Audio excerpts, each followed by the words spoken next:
Very good. Now, this one's almost out on me, I think. Is it? Oops, there we go. What's it?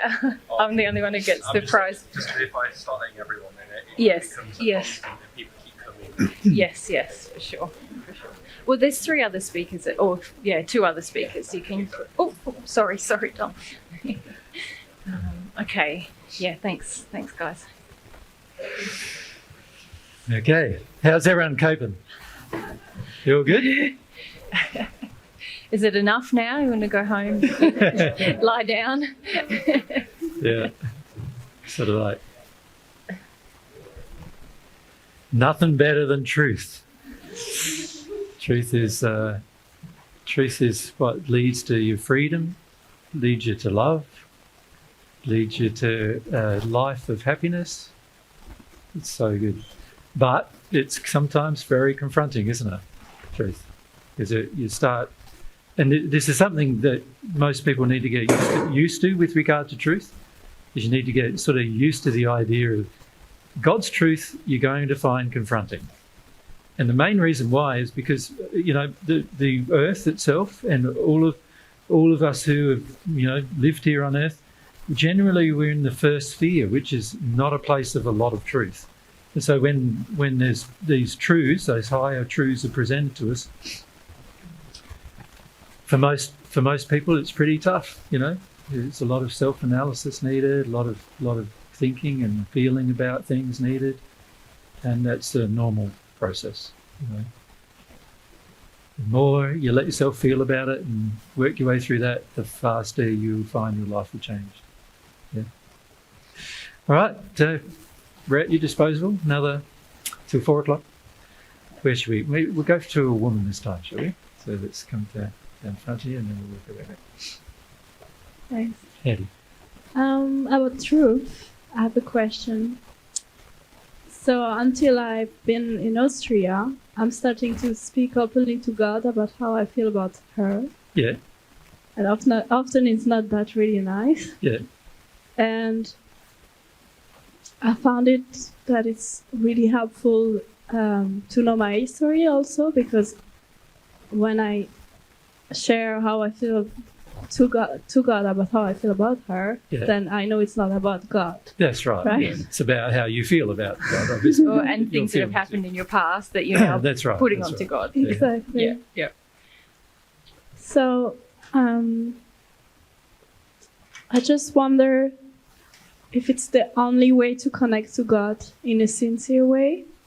Because sometimes I'm like asking to God to come, but I'm not sure if it's really God who is coming. Yeah, it's a good question, Gina. It's, what you're doing is right. You need to be sincere about how you truly feel about God. And for most people, that's a pretty difficult thing to come to terms with, because they start realizing that, wow, I've got a lot of feelings about God that I never thought I had, right? And never realized were there even. And then after a while you start realizing, these are not really about God, they're really about my mum and dad. After a while you realize that as well.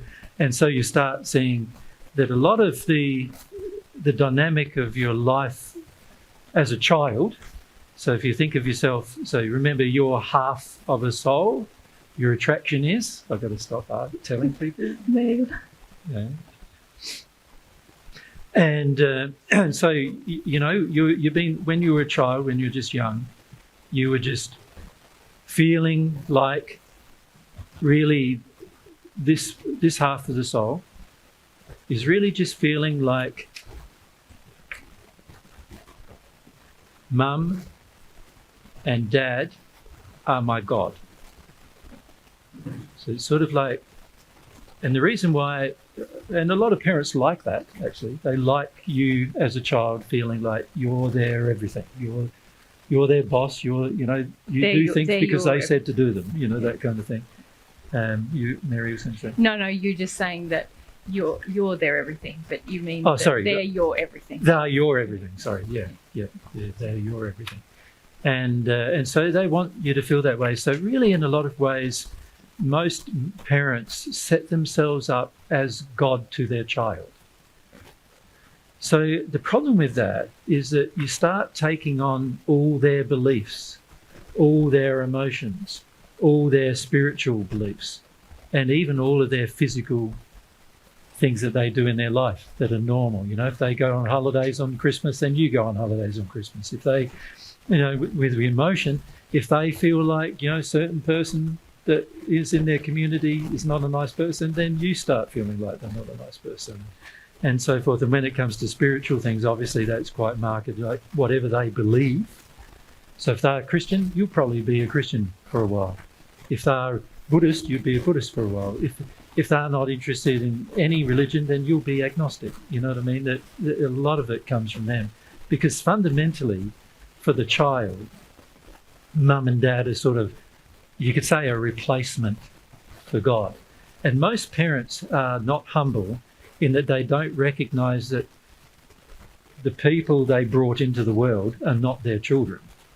They feel they own their children. So there's some very dark feelings generally that are in families where mum and dad sort of feel like ownership over the child. Right? The desire to teach the child what they believe they have learned in life.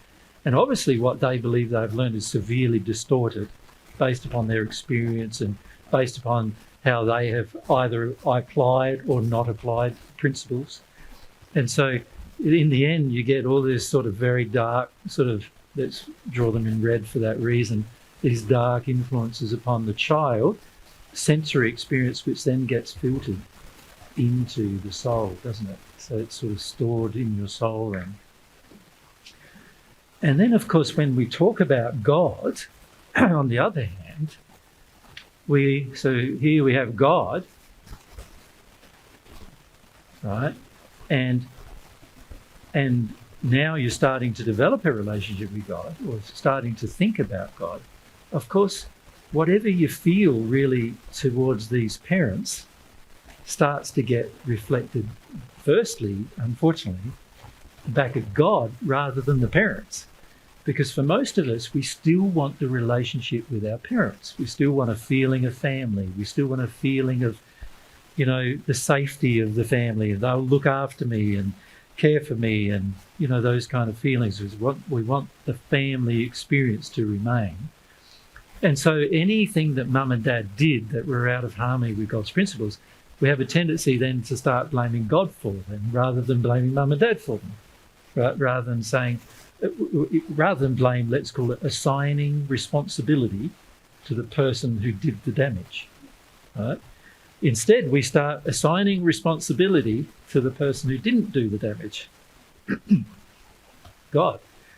Now, that's a natural sort of process. So, but as you talk to God, what will happen is God's not like, you can yell into God and God's not going to go, I'm going to punish you now for yelling at me, right?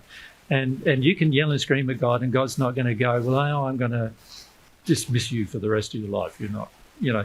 If God, and you think about God, he's got ultimate power, he could actually say, I'm going to rub out your soul now because I don't like you anymore. He's not going to do any of that. He loves what he created, no matter how damaged it's gotten from other people. So God will share with you feelings that will help you see that, a lot of this stuff is about someone else. Yeah. And that's a normal process. Now, the more honest with God you can be about what you feel towards God, it will also help you become more honest that these feelings are actually about your childhood and your mum and dad. And actually what's happening in this process, which is a very important thing to realise actually, is that you're swapping over their mum and dad from being your God to God being your God. So in other words, instead of mum and dad now, you know, you're treating mum and dad as if their thoughts are God and their feelings are God and their way of life is, you know, the way of life you admire the most and all those things. You disconnect from that, and whatever you were projecting at them starts to go towards God then. Does that make sense? And so you start realising in that process that there's a process of disconnection between you as a child seeing them as God, right? And instead you start seeing God as God. Yeah. Now this is a thing that every single person who ever sincerely goes through getting a connection with God will need to go through. So every single Christian, every single Muslim who's ever even had a thought of God before they started this are going to have to go through the same thing, because the reason why that is the case is because they think of God as whatever mum and dad have mirrored God to be. And this is why the Christian faith, if you look at the Christian faith and the Muslim faith, and any faith that believes in one God, in fact, or in the case of Christian, there's three gods in one, isn't there? You know, the triune God they believe in. But God the Father, God the Son, and the Holy Ghost is what they believe in. And Muslim one God, Allah. And if you look at their belief systems in terms of the treatment of women, and both faiths believe women should be subservient to the man, for example. Now, that happens because most people in that society that accepts the belief have come up to believe dad is superior to mum. There's a feeling in there, and that allows you then to create a spiritual belief that supports what happened in the family. Right? And so even the people who are already thinking they've got a relationship with God actually have a distorted relationship with God. And they're going to have to go through this process of disconnecting from what the parental religious viewpoint was of God, and reconnecting and finding out what God really is in terms of God's nature and character. Yeah. So it's something, if you want to have a relationship with God, it's something that any person who has a relationship with God, who wants one, is going to have to go through. Every single person, every single celestial spirit has gone through this process. Make sense? So don't feel it's like, oh, it's just me and I'm terrible going through this process. It's a process that's valid, and then you're going to have to go through it. Thank you, yes. Yeah.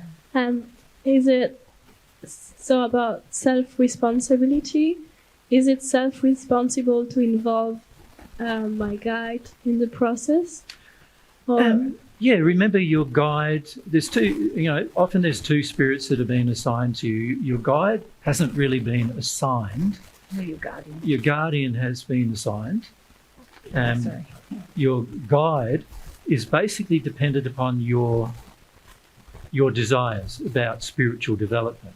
So if we look at the two people who can help you spiritually, the primary ones is that you firstly everyone has the guardian. So your half of the soul, has a guardian spirit, and that the role of that spirit is to protect you, physically protect your life, so that you can live as long as possible on earth, so that you can have as long as possible experience on earth, so that you can learn as many things as you can while you're here.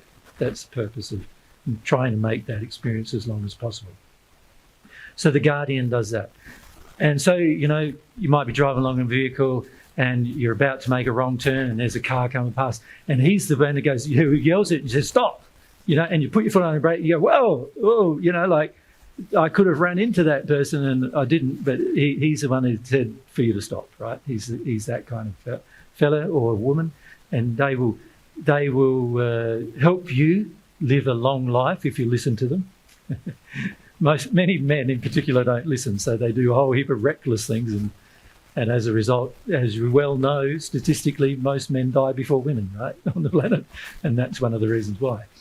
But the second person is your guide. Now, your guide is a person who only it comes to you, and it's an assignment that God brings to you based upon your desires for spiritual development. So an example of that is, let's say you decide to be a Buddhist. Well, what will happen is you'll be assigned a spirit who will help you be a Buddhist, because that's your desire. It doesn't mean that God agrees with the desire, But because the desire is sincerely, it has to be sincerely established, God responds to the sincere desire saying, well, that's what you want, so I'm going to give you someone who's going to help you do that. God's laws really do that. God's don't they? laws do that, yeah. So, of course, when you start to want a true relationship with God and not just a religious relationship with God, then you usually will get a guide who's on the divine love path, and that'll be a sign to you. And over the course of your development on earth, that may be different spirits too. They may, during the first few phases, let's say, for many of the young men in the audience we talked about earlier, there's a whole lot of quite dark spirit influence. So sometimes the guide will be just to help you get rid of it, get rid of that influence. And then, because he's a spirit oftentimes who had the same kind of influence on earth, he understands it better than anybody else because he's had to learn about it himself. And so he will often come and he can then, if you're sincere about getting rid of the influence, he can then help you. So this is something that happened to Nicholas in Austria. He developed some sincerity to deal with that in Nicholas, and then some spirits came to help him work his way through that, and they've been helping him ever since, and he's felt the benefit of that help, right? So that's for a specific purpose. But say Nicholas deals with a spirit influence, and then he decides, I would like to, have more of this kind of relationship with God, or that kind of, I want to experiment with some of my passions. Then he might get a divine love guide who has similar passions to him to help him experiment with those passions. Does that make sense? And he might not be the same spirit who was there before helping him with the spirits, the spirit influence he was under. So this happens to every person. If you're sincere, these things will happen. And so over the course of your life on earth, you may be assigned 3, 4, 5 or 6 or 10 even, depending on what you develop, different people who are helping you. Depending on the skills of the spirit, because not every spirit has the same skills. They're just like you. They have different, passions, desires, skills. It's different experience. So, for example, on earth, in the first century, the only person I've been a guide to on earth was my daughter, Sarah. But I was with her entire life because I had enough skill to help her with every aspect of her life. But if I didn't, then somebody else would have been assigned. And when Mary passed, Mary and me were her guides after she passed. But so sometimes it is a family member from your prior family life who is the guide. But other times it won't be. It just depends on the desires you have. Yeah. Can I go back to the end of your first question where you were saying, I ask, when I'm talking to God, I ask God to come, but I'm not sure if is God coming, Yeah.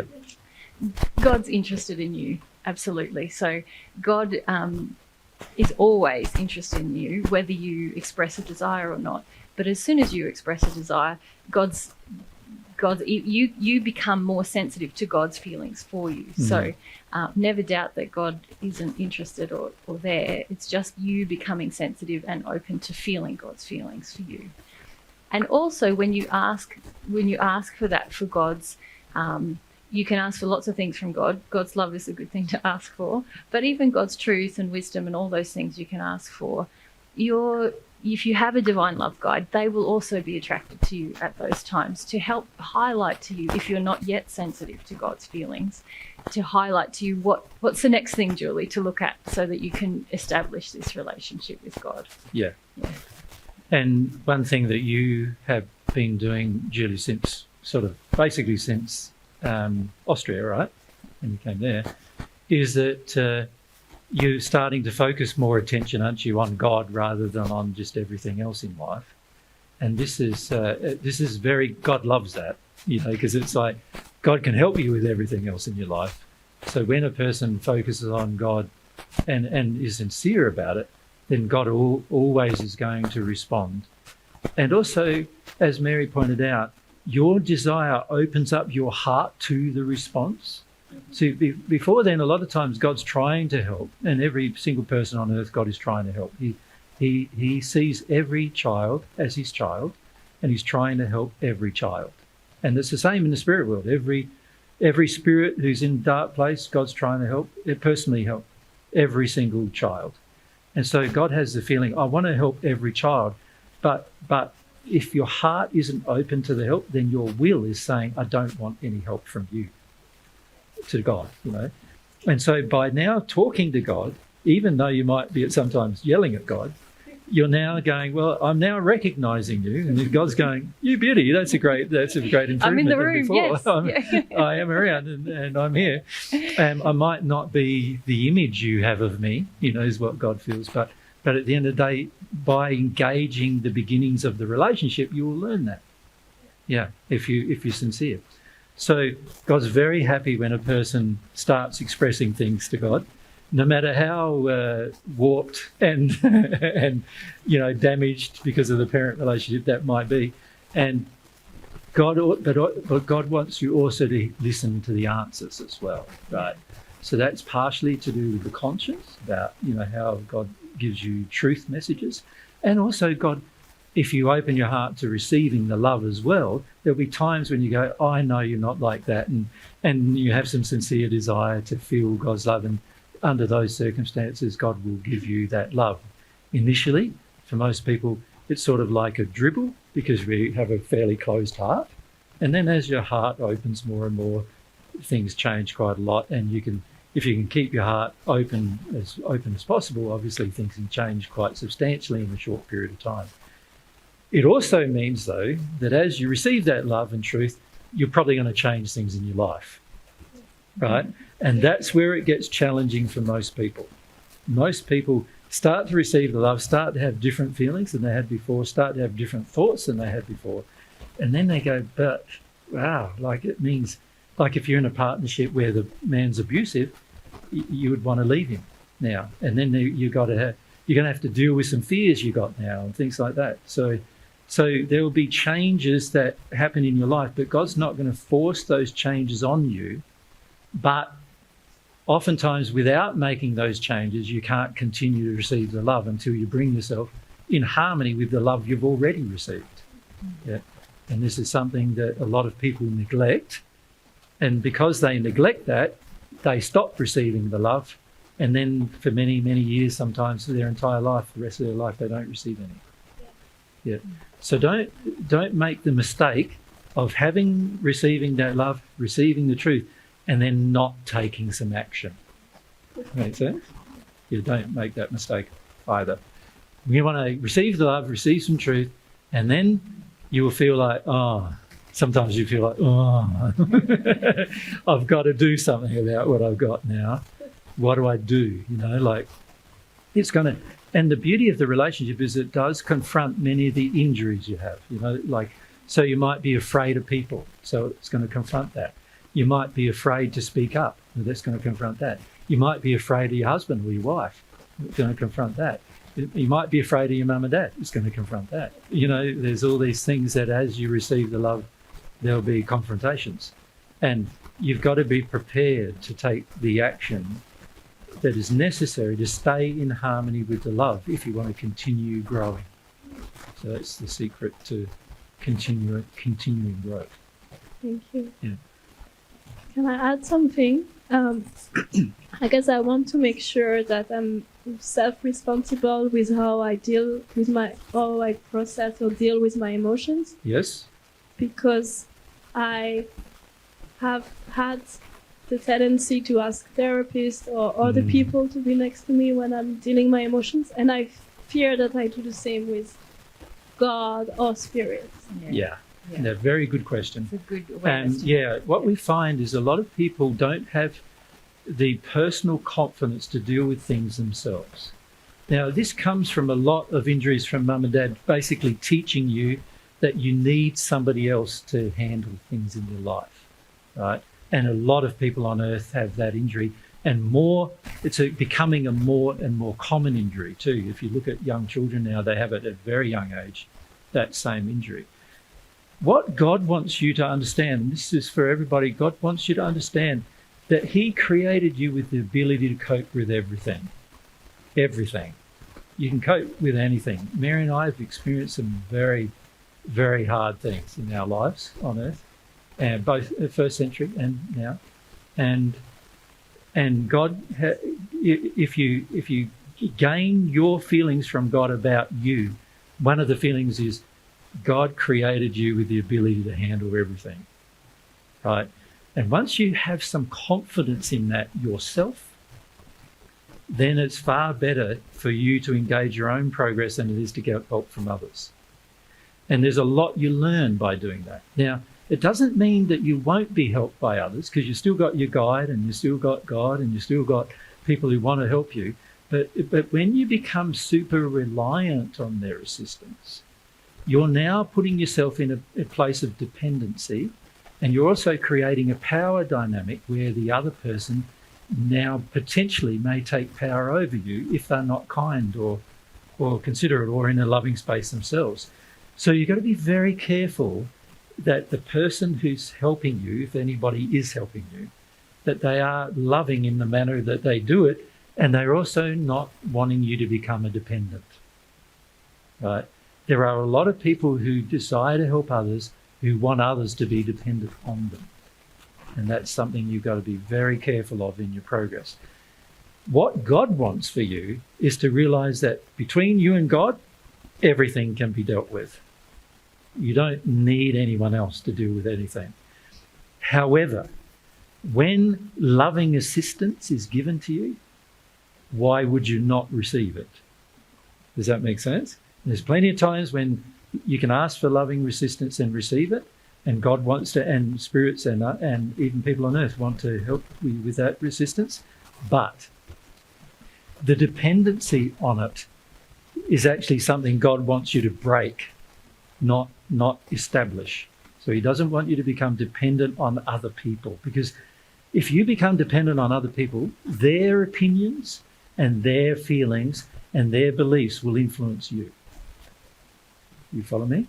And if their opinions and beliefs and opinions are not God's, then you can see you're going to just replace them, not with God, but with another person you become dependent on, which you almost feel is God. Yeah? And there's a big attraction on earth to gurus, isn't there? Like, oh, I've got a guru, or I've got a, what do they often call them other than a guru? An enlightened leader, or, when we were in Portugal, it was interesting because there was one woman who was considered to be an enlightened leader who came, in the Buddhist faith, came to our presentations, and she brought along with her half of her followers who didn't really even want to be there, but they came because she came. And then also there was a whole group of spirits who were feeding the entire addiction of all of that, who also came with them. And it's very interesting because when you say something that confronts or they feel is treating the person badly, so one of the things I said in Portugal was reincarnation is false. That's not true. Everybody who had followed that belief was all up in arms immediately. And it's very interesting what happens then, because if you follow a person and you hear a belief that confronts the person you're following's belief, now you've got a choice. Are you going to look at the truth, or are you going to just follow the person still? And if you're getting a lot of addictions from the person, and one addiction might be, I want to feel safe and I want to feel secure and I want to feel like I can handle things with somebody else's help. So that's an addiction. And if you have that addiction with the person and they themselves don't like the truth, then what are you going to do? It's highly likely you will stay listening to the person even though their beliefs are false, rather than accepting God's truth. Right? And God knows that God's truth is what sets you free, not staying addicted to a person. So this is where there's a lot of things that go on earth that are very damaging. We see it a lot in general Indian philosophy, Hindu and Buddhist, Indian philosophies, but we see it everywhere. You see in Christianity, everyone becoming dependent upon the minister. Or in the Islamic faith, everyone becoming dependent upon the the leader, the The sheikh. sheikh, or Oh, sheikh. Yeah. the imam. Becoming dependent upon them rather than listening to God. And so if that person has an opinion that differs to God, who are you going to choose to follow now? It gets tricky, doesn't it? And this is why God wants you to realise you can handle everything yourself. You can deal with everything yourself. You can cope with everything yourself. With God's help, you can deal with absolutely anything and find every truth. And you don't really need another person to do it. However, having loving people who help you is fantastic. It is. And every one of you are going to experience that in your future, no matter what your condition. In the spirit world, when you pass, every one of you, no matter what your condition, will get help from someone else. Right? And I've had help from lots of people. In the first century life, I had about 18 guides who were helping me at one point. And every one of them helped me until the point where they couldn't. Does that make sense? And that point for me was when I entered the seventh sphere. From then on, they couldn't really help me much anymore. I had to do that rest myself with my relationship with God, but they helped me up until then. So they helped me do a lot of things. They helped me to understand a lot of things about the spirit world that I didn't know. It helped me understand how to communicate spirits, what kind of spirits I was communicating with. Myself and John the Baptist, we used to talk a lot to spirits, and they helped us work out whether the spirit was dark or not dark, and lots of things they helped me with. They even helped me with, they had been told by God that I would be the Messiah, and they even helped me with that. They helped me come to terms with that. I found it a big struggle to come to terms with that in the first century. And when I say a big struggle, it took me from the age of about 18 to 31 to do that. Just that one thing. Yeah. And I was pretty sincere about dealing with it, but it was pretty hard because it was just against my whole idea of myself. Not for any other reason than I was looking for someone else to be the Messiah. But it just helped. It helped me deal with a lot of things. And they didn't even know what that meant, but they helped me do it. So there's lots of ways that spirits can help you. And if they are loving, that's going to be the measure. Are they loving? Are they trying to take control over my life, or are they just trying to help me with my life?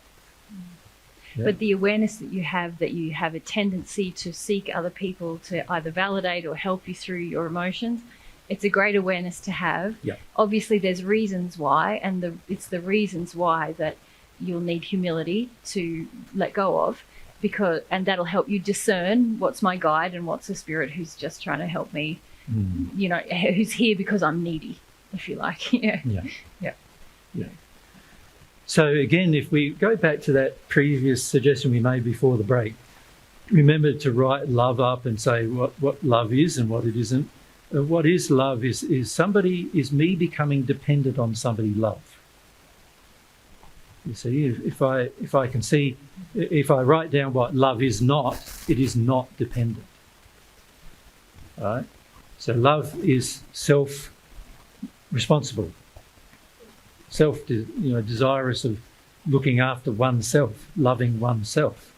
So if that's what love is, and then I am choosing to become dependent, then I'm out of harmony with love. So that's not a good thing. That's different, isn't it, than being helped by somebody. So there's plenty of times when I've sought help, and we still do, actually. Mary and I, every couple of days, we have conversations with our spirit friends, and I seek their advice on lots of different things. There's lots of different things that I sort of feel or see happening, and I ask them to help with the confirmation of those particular things. There's also a lot of things where we make plans for the future, and they sometimes help me out with whether that's wise or not at the moment, things like that. So there's lots of ways you can seek help. But you never ask them to be here with you to help you to process emotionally something. I do that far less. Okay. Yeah, normally for me, I go and they know now too that I want to deal with all my stuff myself. Yeah. So I don't ask for that now. Back in the beginning, I did a bit, but now no. Now it's like that, and now they sort of have a hands-off approach to my emotion. They just say, "You got to deal with that. That's it." And in the end, only you can feel your feelings. Yeah. So, you know, spirits can help you by, like I was saying before, highlighting, you're skipping this, Julie, or yes, you're on the right track, Julie, but Yeah. in the end, it's only you who's going to have your feelings. And some people have spirits' feelings through them because they're so desperate, I need to feel something, and then, you know, they open themselves up in that way. Yeah. But yeah, you can't really, a spirit can't really help you to, even like a loving spirit can't help you to have your feelings, because in the end, they can only give you truth or love, which might help to trigger some feelings, but in the end, they're your feelings. That's right. Yeah. Can't help you develop faith, can't help you develop humility. They are qualities you need to develop. Now, I must say, though, many of you will find yourself developing a bit of a sort of a relationship with some spirit friends over time, and then those spirit friends will try to wean you off of them. Wean, yeah. It's an old That's word. when- What does it mean? It means like when you, like the cow goes away from its mother's udder. Yeah. Yeah, so a lot of times it's like a nursing mother breastfeeding her child, right? And sometimes you, the child, get with a spirit friend, get quite connected to them and feel you start needing that. And as soon as a good spirit feels for that from you, he or she will wean you from that. He will say, no, we're not having any of that. You need to stand up on your own 2 feet in this regard. It's sort of like, it's like these women who nurse their child into their, you know, some of them we know, some people we know sort of breastfed their child until they're 5 years old or something. Well, that's stunted the child's growth generally, because it stops the child from learning to look after itself generally. So, you know, our spirit friends are not going to stunt your growth by nursing you when they feel like, no, stand up on your own 2 feet. You need you to stand up on your own 2 feet. We need you to have more confidence in yourself and more confidence in the way God created you to be, yeah? Which is a self-responsible person who loves. That's what God created you to be. Yeah. Thank you. No worries. Okay, now it'll be another woman. So we've had before. Right up the back, I reckon. Yeah. What about? Sorry, where? Oh no, just this lady here who had her hand up at the back of the first section. That's all. Oh, I didn't see. Sorry. Yeah. Oh, sorry. Yep. Bye. Yeah. Yeah. You. Hi. What was your name? Caroline. Caroline. Sorry, Caroline. I Jones, can't yeah. see you properly.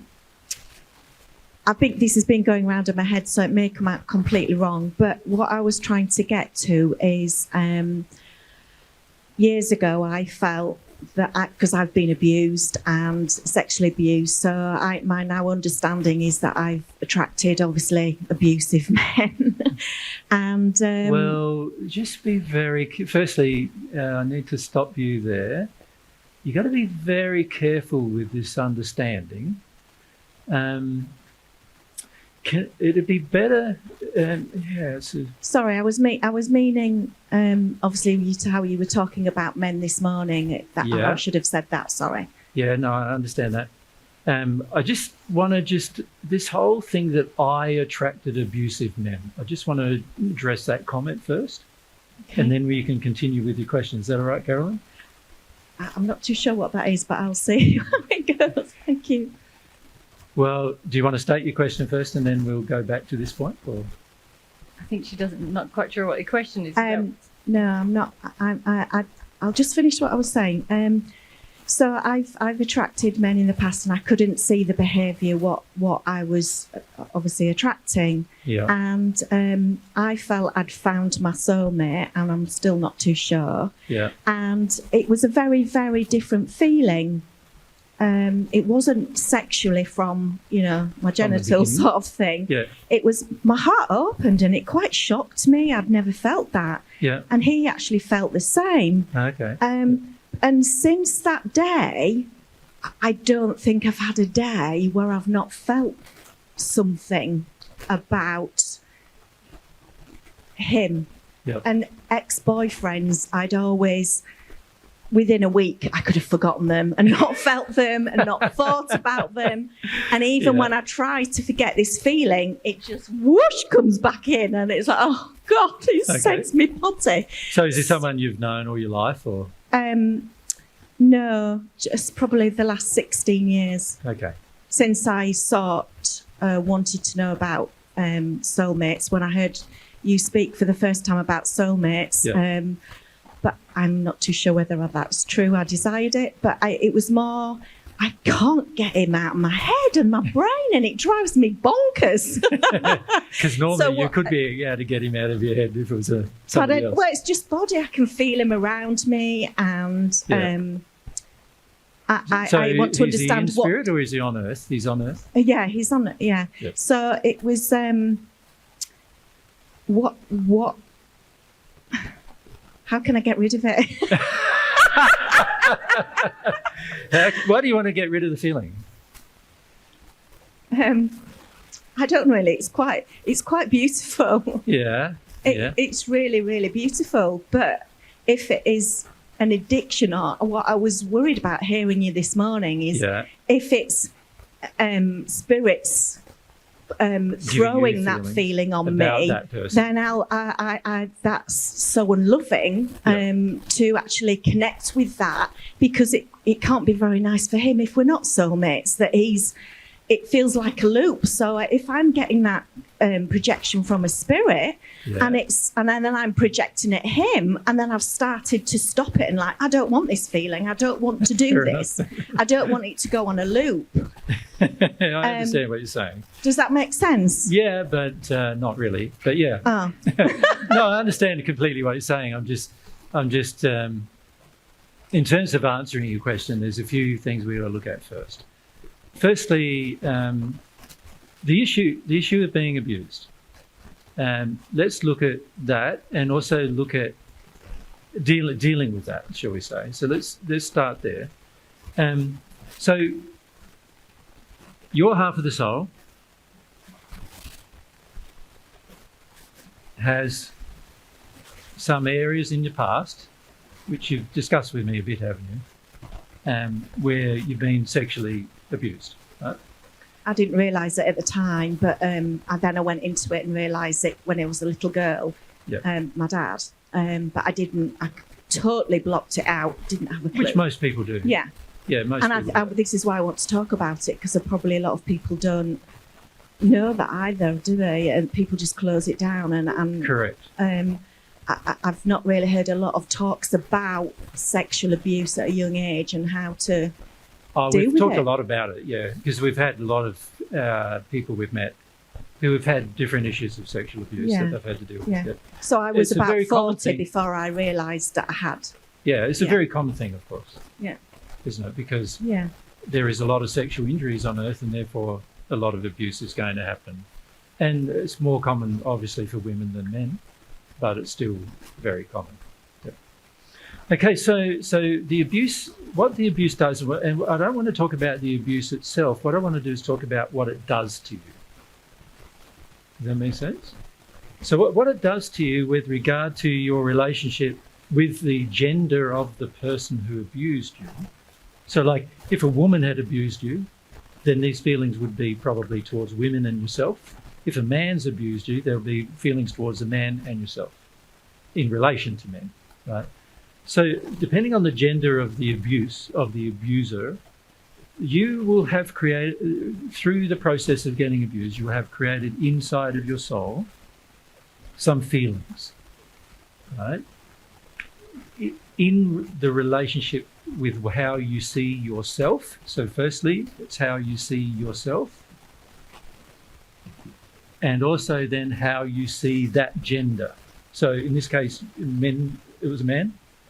Yes. Yes. I know it's a man, I was just saying.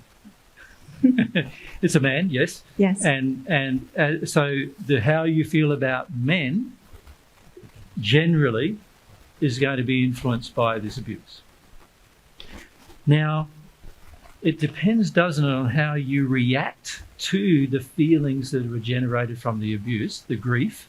So this abuse has caused grief. And then it depends on how you react to the grief as to what you will then do. So if you react to the grief by getting sort of angry about it, trying to, you're afraid of feeling it, so you get into a state of anger. So there's obviously an intermediate stage in there of fear. But if you get into a state of anger, then you might feel very angry with men all the time, right? But that hasn't been your pattern, has it? No, I've been very quiet because I've not got angry. I've got angry internally. Correct. So there's the second thing where this anger is actually at yourself. Yes. And blame of yourself. Now, not understanding things, getting confused, not knowing who to trust. Yep.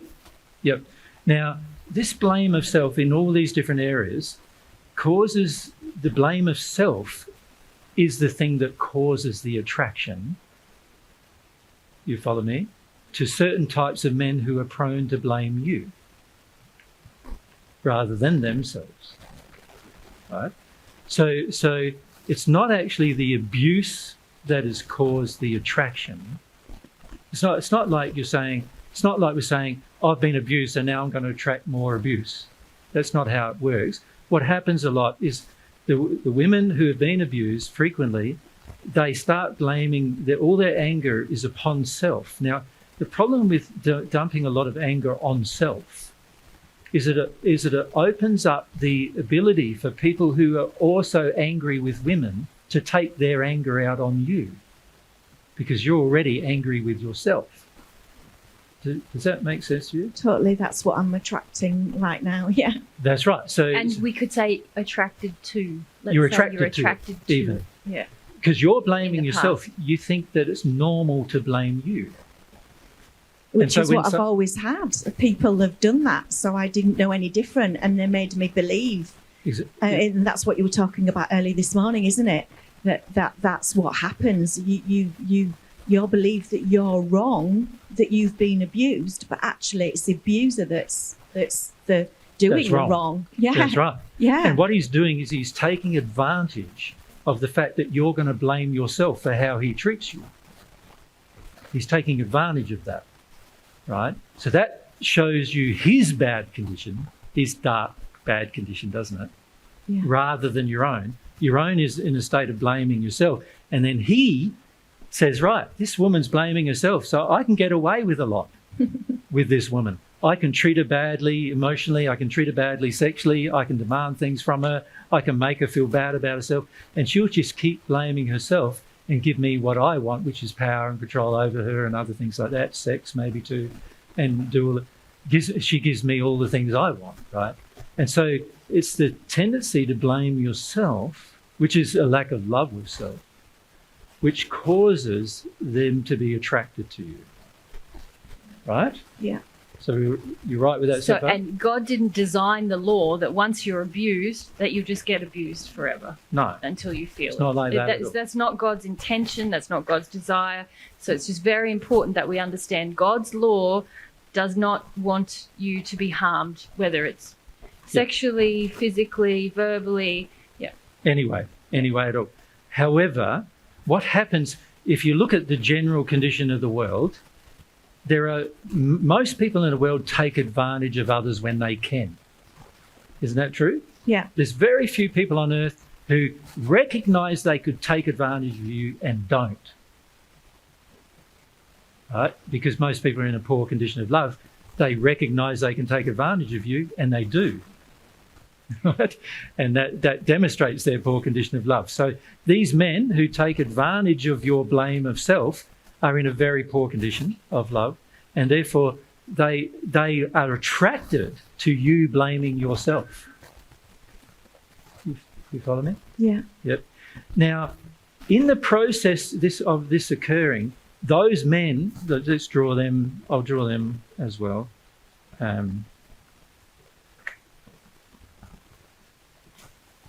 Of course, they are connected to their own soul, you could say, their own half of the soul. But you can also see, it's not, I've just got to be careful of how I draw the men. No, It's no. anatomically correct. Anatomically correct. So male. So this is them, and they obviously have an injury where they're prepared. It's a dark injury, so therefore I'm going to draw it in this sort of red colour. They're prepared to blame the women for a lot of things, which means that they've grown up with a mother who's blamed herself for a lot of things, and also given them the feeling that they shouldn't blame themselves for anything, right? And so those men are going to be attracted to your life because the anger that you feel about what happened to you is focused on yourself. Like you're saying to yourself, I'm to blame for it. And in fact, these kind of men who abuse women also do believe that you are to blame for it as well. They will even say that.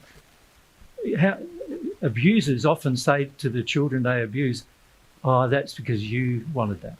You wanted this. You know, they say things like that. And these kind of men as adults often say the same thing, but you like that. You like me being a bit rough with you. You know, you like us having fights, and you like us, you know, you like me being a bit bossy with you and being sexually demanding with you. It turns you on. And to some degree it sort of does, because the injury in the soul is to blame yourself. And so when somebody else blames you, it opens you up emotionally and also energetically to their projections. And so you can even get sexually aroused by somebody blaming you, which is unfortunate, but it's just a part of that injury. So, if you don't deal with your blame of self, which I need to say your attractions are showing you still feel this way, aren't they? Yeah. So your attractions are still showing you that you do have this tendency to blame yourself. And this is why I latched onto the words as well, because the words, even the words a person uses, frequently show that the feeling still exists, right? So there's this tendency to blame oneself within you, saying, I attracted it, like I'm to blame for it. Like, no, all you're responsible for is the fact that you haven't felt your grief about it yet. And that's caused you to have this angry suppression of your grief and to use blame as a way of suppressing your grief. If you blame yourself, you can see the dynamic. If you psychologically blame yourself for what happened, then you don't have to grieve what happened. And this kind of grief is quite gut-wrenching kind of grief. And so you can store that grief rather than feeling it if you blame yourself, right?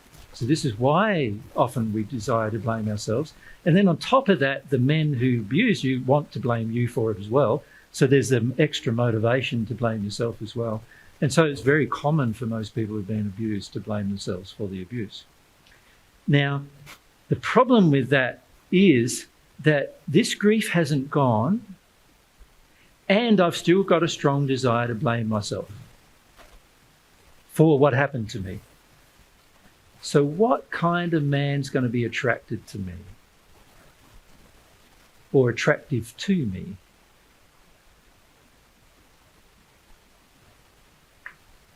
This is something you don't want to face. Somebody that's not, that won't treat me nicely. Yeah. If you look at your history, you can see that's Abandon true. me and not be there and say that they love me and I'm your soulmate, but then obviously actions don't follow their words, which is what I'm kind of... Now, if the man is even your soulmate, can you see that unless you heal this, you're not going to know, because you're already in a state of attracting a man who's going to take advantage of your blame self. Unless you get to this grief and stop blaming yourself at all for the abuse, can you see you're going to be feeling more attracted to a man who blames you, and you're going to be more emotionally open to the man who blames you unless you feel this grief. Now, if this man is your soulmate, as you claim, the one that you know about... I don't know. Well, yes, you're right. I do claim he is my soulmate. Correct, you do. I do claim it. I say it all the time. But Exactly. then I'm not being humble. Okay. I'm not being humble in what, like you said yesterday, I'm Yeah. not humble to know whether I'm right or wrong, and that's my problem. Well, you do feel you're right. So, because Doesn't otherwise, mean I am right. because otherwise you wouldn't say it, right? So you do feel he is, but while you have this, you are going to be very prone to attracting men who want to blame you. And they might even say they love you and care about you, just like an abuser would, by the way. You think about a lot of abuse happens not violently, but I love you and this is why I'm touching your private bits type of thing. You know, I'm just pleasuring you. That kind of thing that a lot of these guys say to their victims, right? In a way, they're saying the same to you and then blaming you for not having the relationship or, you know, sorting out the relationship. But again, the detraction is to blame, is to this desire you have to blame yourself. Now, that is all avoidance of this big grief. The desire to blame yourself is an avoidance of the grief. You will only grieve when you understand the truth, which is you're not to blame. And once you start feeling you're not to blame, then you'll have something to cry about. Once you believe you're to blame, you are switching off your grief. I felt very blamed for a lot of things for a long time, really. And coming here these last few days, We haven't seen each other for a while, have we? And no, and so that's great. Thank you you for coming, and thank you for that for yesterday. It was really amazing it's our for me. pleasure, Carolyn. Thank But you. can I just finish this here? So what I'm saying to you, though, is that the person you're thinking is your soulmate, even if he is your soulmate, he is obviously attracted to you blaming yourself. And that's a problem. Because it doesn't matter whether he's your soulmate or not. If he's attracted to you blaming yourself, then whatever relationship you may set up with him, it's damaged from the beginning. Yeah. And can you see, unless you get rid of the grief that causes the anger to blame yourself, unless you get rid of that grief, and also work through why you want to get angry with yourself rather than feel that grief, which is all about your fear of how big that grief is. Okay. Right? You.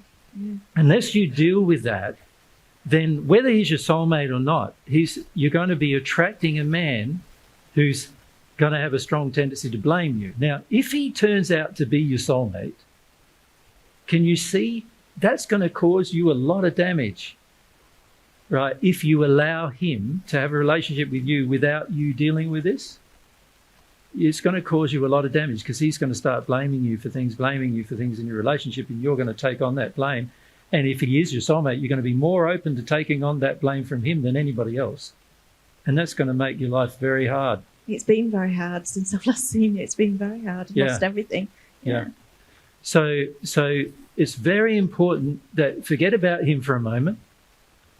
So I'm saying forget about your soulmate if he is your soulmate for a moment, which I know sounds a bit confronting, because this is your dynamic, and unless you deal with that dynamic, any relationship you have with him is going to be tainted. Yeah. Yeah? Yeah. And the problem with that is you're not going to be truthful with him because you're blaming yourself. When he is to blame, you're not going to be truthful with him about him being to blame for something, for some irresponsible, unloving thing he did. And that's going to cause you to enter this dynamic that even if he is your soulmate, you're going to have a very bad relationship with him. Now, of course, he could choose to deal with that feeling, couldn't he? But I'm saying this to you because you can't control what he does. No, I can't. You're not going to be able to control him for the rest of your existence, even though he's your soulmate. A lot of people think, I get my soulmate in my life and I'll be able to get good control of him. And that's not the way it is at all, as anybody who's met their soulmate will tell you. So what needs to happen is he needs to sort himself out too as to why he's attracted to this. Now, to you blaming yourself. Now, the man you're talking about has no awareness of himself in this regard. None at all. he doesn't even believe in personal development. So Correct. Like, he doesn't. so is he going to do this? No. No. He's not going to do it unless you deal with it yourself. And then whenever he tries to interact with you, you'll be able to know this is why. You'll be able to be direct with him. He's not going to do it in his current state.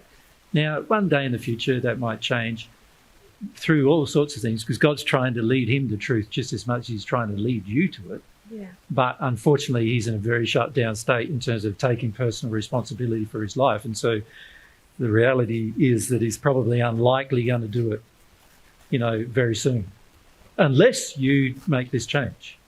And then, if he is your soulmate, he'll feel pretty confronted by the change. You follow me? Yeah. If he is your soulmate, if he's not your soulmate, he won't be bothered by it at all.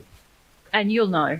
And you'll know. You'll know Yeah. he's not your soulmate when you deal with this. The reality is you can't know who your soulmate is while you've got that still in you. Okay. Yeah. Yeah. Thank you. So what could you just go back and explain that why in previous ex-boyfriends I would forget about them within a week or 10 days, but this feeling won't shift and it won't go. And if the law of attraction will bring me his initials or a smell or something, it's constant and it can be really ramped up. You're not Is in a that spirit? relationship with him? Pardon? Are you in a relationship with him? No, I haven't spoken to him for 3 years, 4 years, something like that. Yep. So, why would you think that might be happening? well, I'm just questioning. I would convince myself before I came here today, oh, he's my soulmate. I get this feeling from him. Oh, it's just wonderful. It drives me mad. But in reality, when I listen to what you've said today, is it spirits just pumping me with the feelings to keep away from the grief? Well, yeah, if you look at this dynamic of what you're trying to achieve, which is blaming yourself to avoid your grief, right? That's what you're trying to achieve, to avoid this big grief, because it's painful, right? Trying to avoid that. And the spirits know that while you blame yourself, they can arrange your life so that men like this are attracted to you, Or you're attracted or to you're him. attracted to them, and they can set up sexual liaisons for you to go with the kind of men that they feel themselves to be. And if they give you those particular feelings, that all they've got to do is say, he's your soulmate, he's your soulmate, he's your soulmate, and give you feelings of openness towards them. You say you feel him around you all the time. This man isn't feeling at all. Is he? Is he feeling at all? It was quite interesting because when we first met, he actually said, what are you feeling? And I would say he's the most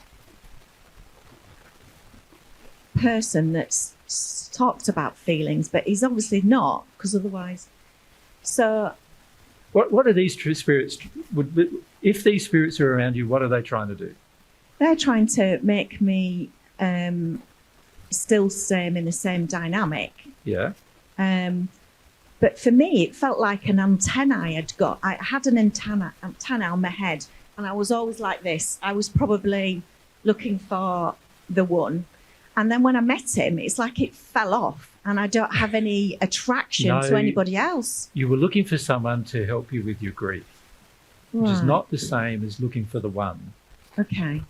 You're looking for someone to help you with your grief. Okay. Now, people want to take advantage of that. You blame yourself for what happened, and it helps you avoid your grief. But the blame of self means that spirits can come along and help you blame yourself for a lot of things, which you do, right? Mm-hmm. Yeah.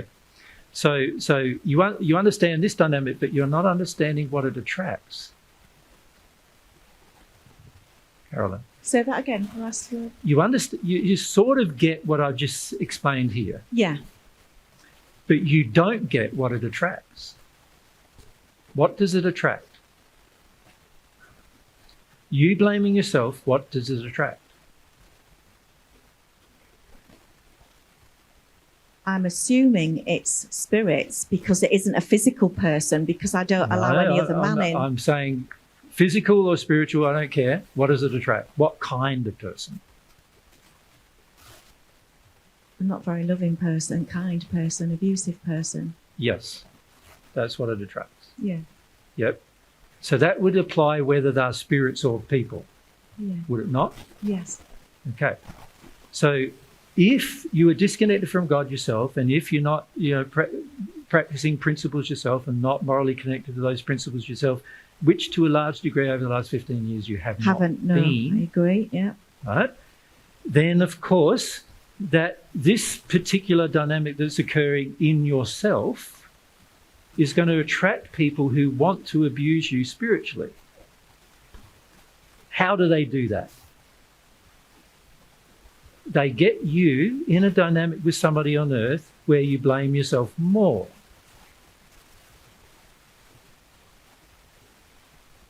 But actually, this is quite tricky because you're not having the interaction with the man. He's still a fantasy at this point. You haven't actually spent time with him in a relationship. So that, for these spirits, that's kind of handy. Because if you think about all your ex-boyfriends, you got to sleep with them, you got to live with them, and then you're like, oh, now, see ya. That's why you didn't think of them Yeah. afterwards. But this guy, he's still like an idea yet to come in the future. And That you can stay in an imaginary place with, yeah. and open yourself to sexual energy coming from these spirits, a sexual exchange with those spirits. And it's interestingly, in the last month or 6 weeks, I've actually kind of thought, no, I don't want that sexual projection at me. I felt that. Yeah. And I don't know whether it was about the time I was thinking of coming to see you again, but I just thought, no. This guy is not aware of sexual projection at you at all. So No, where's the sexual projection coming from? He describes it that he felt I was his soulmate when he met. Yeah. And he's married and he won't leave and he doesn't want to leave. Yeah. But 3 years ago he said he would leave and he would deal with things, what he needs to do, and come. Which he hasn't done. And I felt him all around me. I felt that. But I'm now questioning, is that my question was, is that... I don't know if you want the answer yet, No, Caroline. because Okay. it's quite obvious what, I think from we've what I've answered described you. what the answer is. Yeah, I think we've answered you, but you're Yeah. a bit caught up in the story of it and not interested in the truth. Yeah. Yeah. No matter whether he's your soulmate or not, what I'm saying is that's not the person you're feeling. No, You're feeling the spirits who are giving you sexual feelings, and you're having sexual feelings thinking it's him or his spirit Right. or his soul, I can and feel you're the actually truth on that. sharing it Yeah. with them. Yeah, and that's why I felt to stop in the last 6, and that's why I was getting annoyed with it, because I was feeling it didn't feel right. It didn't feel. Yeah, Correct. but now you're still just in the story. So now stop your story. Yep. So Mary, continue saying what you Well, want to I say. think Jesus said it. Yeah, just that you're in a dynamic with spirits who are trying to get you to keep this fantasy about this guy. so because that it you keep opens giving them you- sexual energy in the guise of them being this guy. Yeah. And when you're around him, that in the past they might have gone, oh yeah, have some feelings also for Caroline. And he is the kind of guy who will also do the same thing as these spirits. Yeah. He is the kind of guy who's incorrectly, he's married, but he's sharing sexual energy with you when he sees you. So that's off, right? Yep. So he's a very poor moral condition. Yep. But he's also doing the same thing as these spirits, taking advantage of you and taking advantage of the feelings he gets from you when he's with you. But when he's not with you, he can't feel you at all. Yeah. It's only when he's with you that he feels you. He says he could, but obviously, maybe Well, they that's obviously can't. Why is that obvious? Why should that be obvious to you? Wouldn't he feel the pain he's putting his other half through by doing this? Wouldn't he? Wouldn't he also feel, if he actually felt, wouldn't he also feel the pain that he's putting his marriage through by doing this? Yeah, he has spoken about he does feel grief and shame, but he's obviously not. He feels it, but he's not feeling it. If that makes sense. No. he's describing feelings to you so you keep on the hook and Thank you. keep feeling the same things. Whether he's your soulmate or not is immaterial at this point, because at the end of the day, unless you deal with this and unless you deal with this going on, you know, you're not going to be able to really feel what's going on for him, right? But it's also stopping you from having a relationship. These spirits obviously want you for themselves. So they want you to not have a relationship with anybody else, right? They want all of your sexual energy. See, some spirits come along and they want to share in sexual energy with a group of people. And then other spirits come along who have a strong sense of ownership, a strong sense of demand of control, which is exactly what blaming yourself gives them. And they want you totally. They want all of your sexual energy for themselves, right? Because they don't have that for themselves. So the trouble with the spirit who's doing this with you is that all he's doing, he is a he, right? And all he's doing is causing you to stay in a imaginary place so that you allow this energy to keep flowing and you keep giving him the same energy so that he feels good about himself. And while that continues to happen, how can you know this man is your soulmate? All he's got to do is just tell you that he is. He's an unavailable man, emotionally unavailable, sexually unavailable, and it's in the interest of this spirit to keep you on the hook about that, because while this spirit here, male, while this spirit here keeps you in that hook, you are going to be open to any sexual energy coming from him and to him. You're going to give him sexual energy while he keeps you in this hook that you believe he is him. You follow? Yeah. Yeah. That answers it. Thank you. That's yeah. Thank you very much. Yeah. And it all starts because of not dealing with this grief, and that attracts this kind of abusive male spirit who goes, I can take it. He's abusing you sexually. So thank you. So it's working on going into the deep grief, looking at the principles of the Hyatt things. Dealing with that grief. Yeah. And which you've been very frightened of dealing with your whole life, right? Okay. Yeah. Yeah.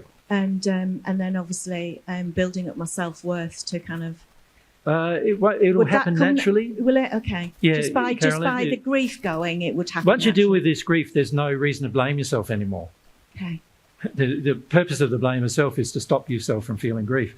So once you feel the grief, there's no reason to blame yourself anymore. Once you stop blaming yourself, these kind of men will find it more and more and more difficult to connect with you. And as a result, you'll be able to tell, is this a real connection or is this actually just a connection based upon my blame of self? Thank you. That's giving me hope. Thank you. Yeah. A lot of talking in that from you. I know. Sorry. And not a lot of listening. No. Yeah. I'm looking forward to seeing the recording so then I can really keep playing what you've said to me. Yeah, well, you might have to blank out a lot of your words to hear mine. I'm sorry. Yeah. I'm just joking. Why do I do that?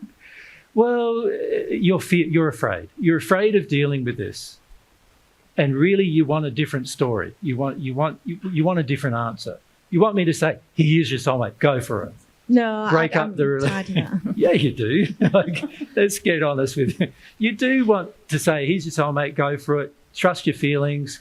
Go for it. Break up the relationship. You know, take some proactive action so that his marriage breaks up or whatever." Which I can't do, of course, because it would be unloving. But if you're honest with yourself... Feels yucky now. Sorry? It feels yucky now. Yeah, well, it's starting to feel yucky, but this has been going on how many years? 16. That's a long time before it felt yucky, right? Yep. And also your big panic, Caroline, is about the grief. So every time we bring you back to the grief, you want to talk go off more. on another tangent. Yeah. You Thank understand? you. Yes, thank you very much. Yeah. Appreciate that. Thank you. Good-o.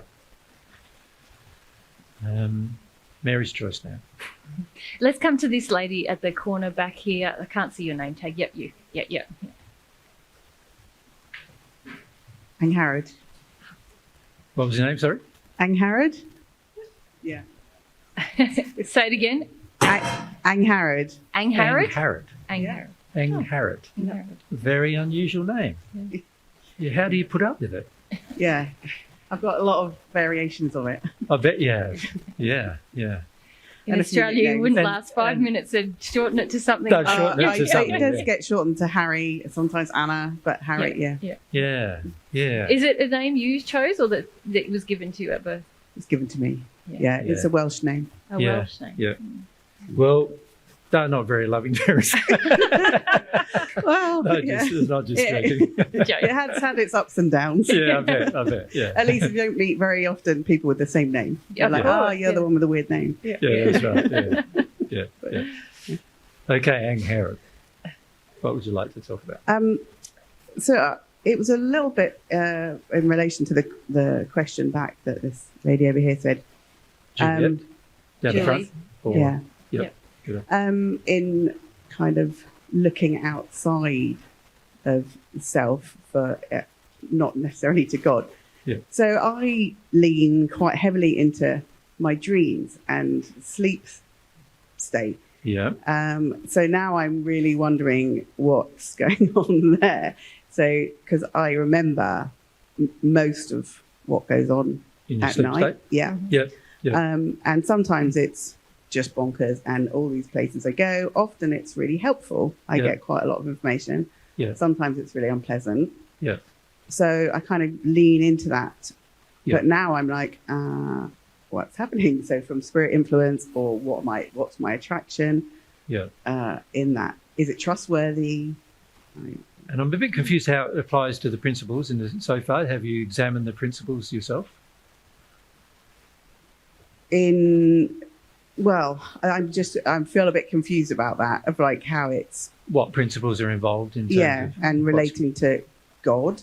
Yeah. Like, I thought that I could trust my dreams as some external, Okay. did you see what I mean? Sort of So- like Source of guidance. truth. yeah, like my spirit guides, Yeah. oh, this is Yeah. guidance that's Yeah. coming, and I can trust that. Yep.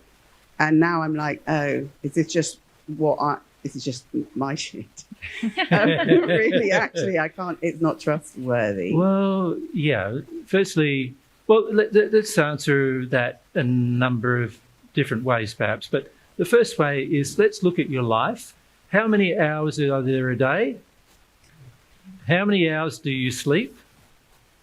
8, How many hours are left over? the rest. Not a person who likes mathematics. Okay. So yes, so we have 16 hours of the day. How much is that in terms of percentage? We're sleeping 8 out of 24, So which I couldn't is do 24 take 8. You know you want percentages. not on the spotlight either. I'm like, and we are awake 16 out of 24, which is 2/3 of my life, which is basically saying 33%, is it? And let's call it rounded up, 67% of my life I'm awake. Right? So now God designed your life that way. Right? That's why, for the most part, almost wherever you live on earth, and of course that's not always true with different seasons, but for the most part, you'll get anywhere from 12 to 16 hours of daylight, and you'll get 8 to 12 hours of night for this reason. So God designed it so your body clock works in such a way that you will be forced to sleep. And the reason why God designed it that way is there's two things that happen in your sleep. So in your sleep, there's two things that happen. There's the regen of your physical body. Right, that's number one. And the second thing that happens is the education relating to your education about spirit life.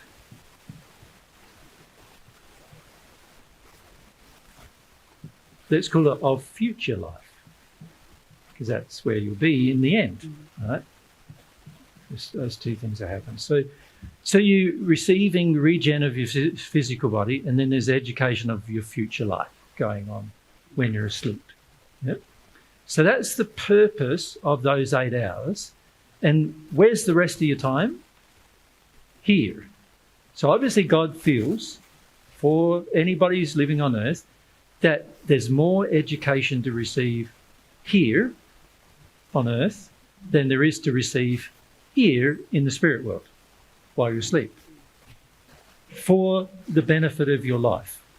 So God designed it purposefully this way, to allow for you to have a period of time where you're regenerating this physical body, because the physical body can't cope with being awake 24/7 for weeks on end. And the education of your future life occurs here. So these two things are occurring in those 8 hours. And then in these 16 hours, that's your primary education. Your primary education. All right? Yeah. Already you can sort of yeah. see where I'm going with this, right? Yeah. So here I am. I have my 1/3 of life, my 33%. This is yourself. And then I'm going, that's telling me everything. Now, already you can see that's not truth, because God designed a system where this should tell you most things and this leads you to the next things, not the other way around. You follow me? Yeah. So the persons who focus mostly on their spirit life, the very first thing they're doing is avoiding their physical life. Okay. Right. You know you're doing that, Yeah. right? I can hold my hands up to that. Yeah, that's right. Yeah. So you know you're avoiding your physical life by sort of going, oh, I've got this amazing spirit life and I'm remembering lots of it now, and there's more and more motivation to remember more and more of it, of course. And also you call them your dreams and your experiences. Now, some of the things you think are your experiences are your dreams, and some of the things you think are your dreams are your experiences, ironically. And so there's a bit of a mix-up in terms of what's really happening versus what. Some of the things that are happening are to help you see you're avoiding a lot of things in your physical life. So the purpose of dreams is your own self in your spirit form bothering you in your physical form, saying, you need to deal with some things, man. You know, that's the sort of, that's the feeling, right? So you in your spirit form are seeing some things that you don't like happening in your life on earth, that you choose to avoid while you're in your life on earth, right? Now, let's look at all of this from a principled perspective. Firstly, there's the truth that that's only 33% of my life. The truth is you may be here a bit while longer, right? How old are you now? 47. Yeah. And how long could you live? I suppose 100. Yeah. How long has your mum and dad and their other ones lived? Well, my dad not long. My mum's still going. So. Yeah. How old is But I she? suppose about around 90. 90. Yeah. So you're halfway. And of that halfway, You see the look. It's like, oh, is it over yet? you can see the feeling, right? The feeling is, I want to go sooner. That life's better. That's your feeling, right? Yeah. And of course that may eventually even cause your death, by the way, because you have that desire. But the desire is driven by the desire to avoid your physical life. Yeah. Now, if we look at the issues of principles, let's look at the principle of truth. All right? So number one truth is, I want to avoid my physical life. Avoid is what I want. That's what I want to do. Avoid. That's not. Is that right? All right. Avoid. I want to avoid my physical life. Right? Why would I want to avoid my physical life? Because it's painful. Well, yeah. So that's now a point of humility. Yeah. I don't want to feel pain. I don't want to also, what else is another reason why you want to avoid it? If you felt the pain and you didn't want to continue the pain, what would you have to do? Change. Yeah. Change, yeah, You'd have to change your life. Make decisions. You'd have to take an action in harmony with love, which you're avoiding, love of self actually. Yeah.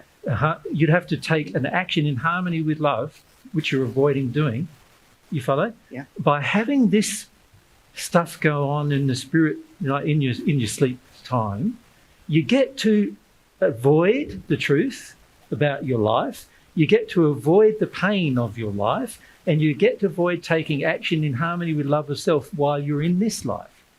And actually, you're working towards, from an emotional perspective, you're working towards wanting to die out of this life,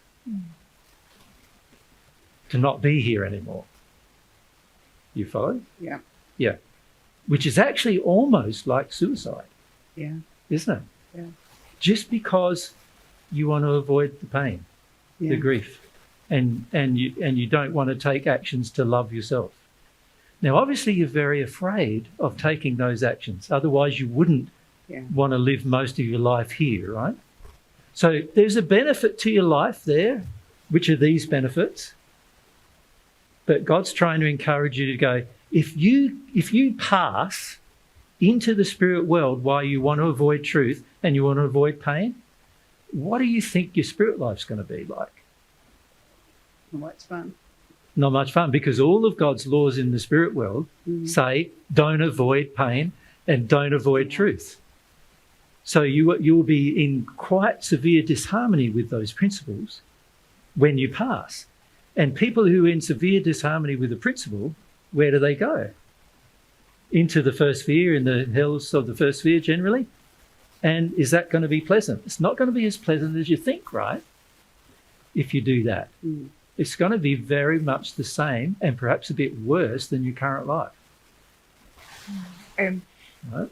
Ironically, in the state that you're in of avoiding your kind of lived existence on earth now, ironically, and seeking the spirit life or the sleep state experiences, ironically, if you pass in this state, you're very likely to become earthbound to do exactly the same thing. Avoid your spirit life by trying to have experiences in the other, Direction. in the other direction. So that would be an irony, wouldn't it? If Yeah. you avoid your whole life Yeah, on yeah. earth and then you end up And you back die here because on of that earth. avoidance. Yeah. I know. Well, that's something I hadn't considered. Exactly. Yeah. But you can see the truth of the spirit world is the truth. The spirit world is more definite about you not avoiding. Yeah. It forces. See, here on earth, to a degree, you can have a level of comfort. Here in England, you can have a level of comfort, can't you? You can get the food you want, and you can get the drinks you want, and you can plan your life around avoiding most of the pain that you have by doing things, or going on excursions and all sorts of things you can do here. You won't be able to do that there. Whatever your pain is, you're going to be confronted with it there. And I'm realizing as you're saying that, so I get that, because I witnessed that when my dad died and him then experiencing all of his pain. So I really know that's a truth. And I think I thought, well, it's going to be easier because I can't avoid it there. And so that somehow... No, you can avoid it there by becoming earthbound. Yeah, it never occurred to me that you could avoid it there. And, In fact, a good 20 billion of spirits currently on earth are all earthbound because of the same reason. They want to avoid their spirit life. Yeah. okay. The trouble with avoiding pain is that it causes you to avoid it wherever you go. So when you go to the spirit world, you're going to continue avoiding it. Right? And from God's perspective, this is how God feels about you. He's going, don't die.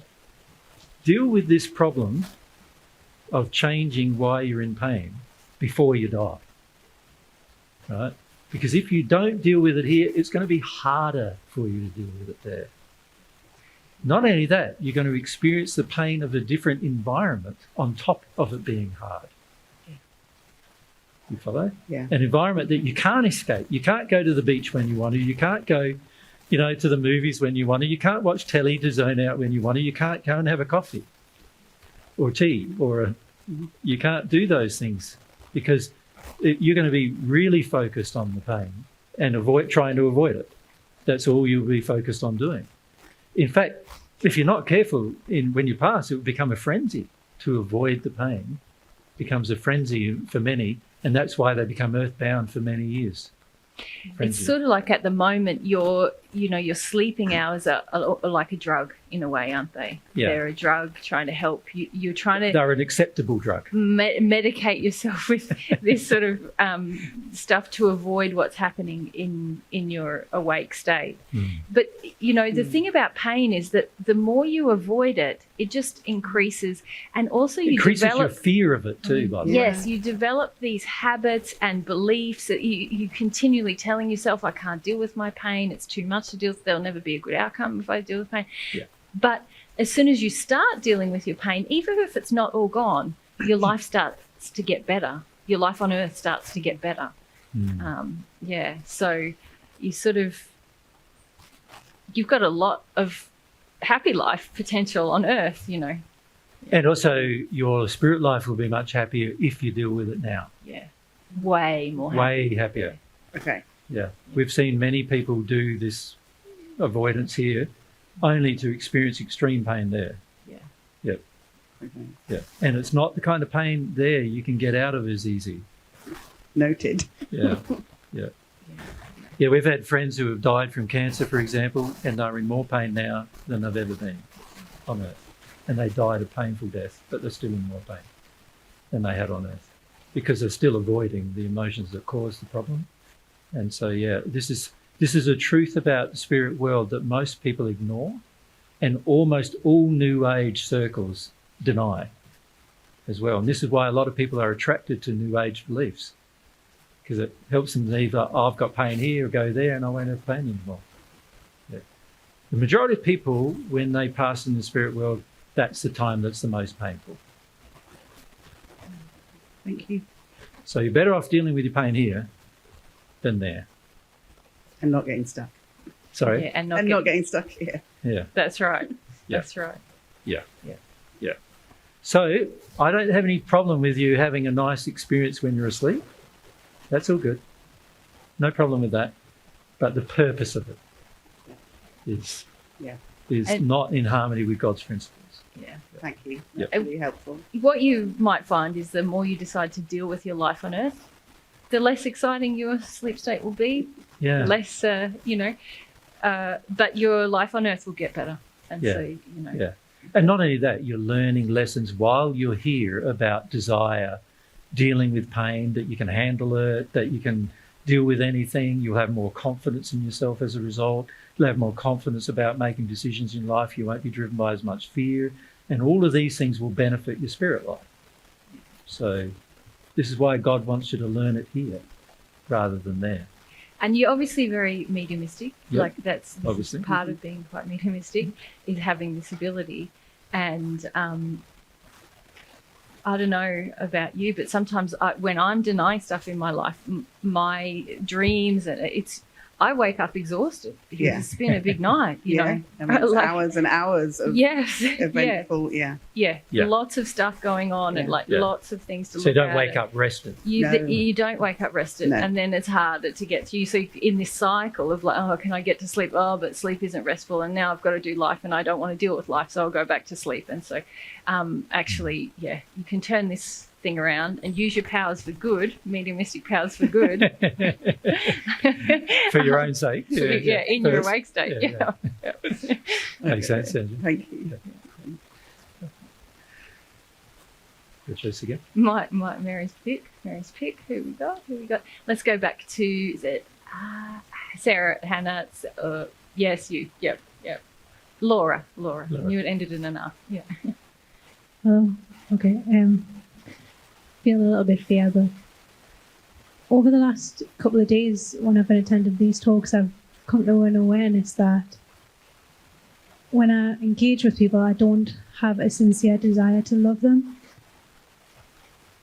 I feel like most of my engagements, I'm trying to get something from somebody, or Yep. it feels a little bit codependent.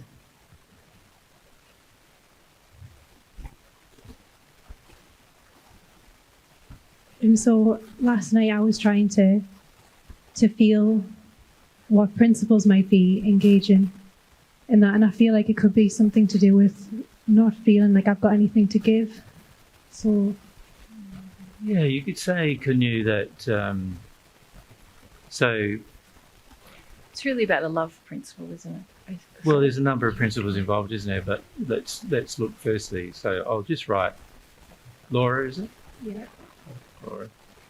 So this is Laura. So notice I haven't drawn her as a logo, just because it takes too much space now. And I need more space. So Laura, you're basically saying that one of the emotions inside of you is that when I'm dealing with others,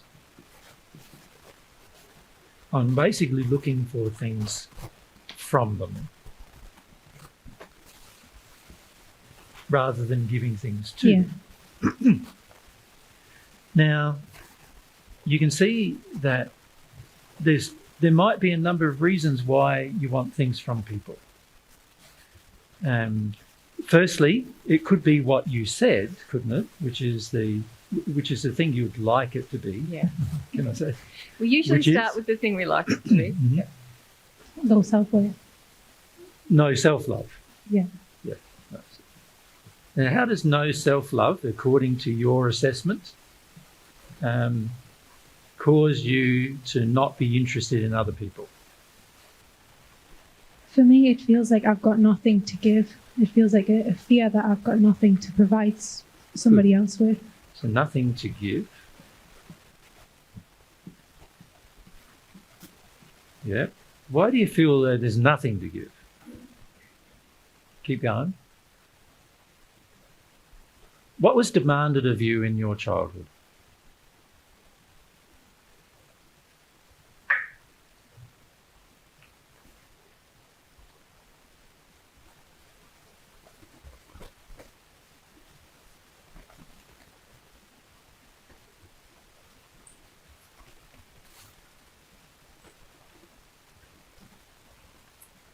You can feel that, can't you? Like, what was demanded of you in childhood?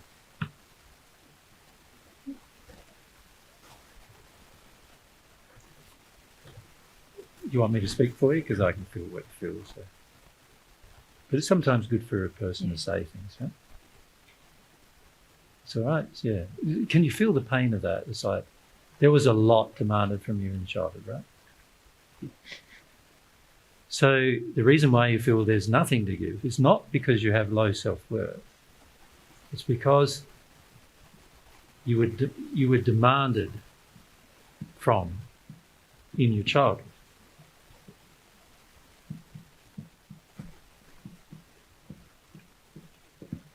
Right? In other words, parents sucking the life out of you. Environment sucking the life out of you. Got to give till you're exhausted, can't bear anymore. And it feels to me too, you sort of had a feeling of like, if I could just read or just have a bit of private time to myself, or I could just, just have a moment of peace. So seeking escapes, to get a moment of peace in your childhood.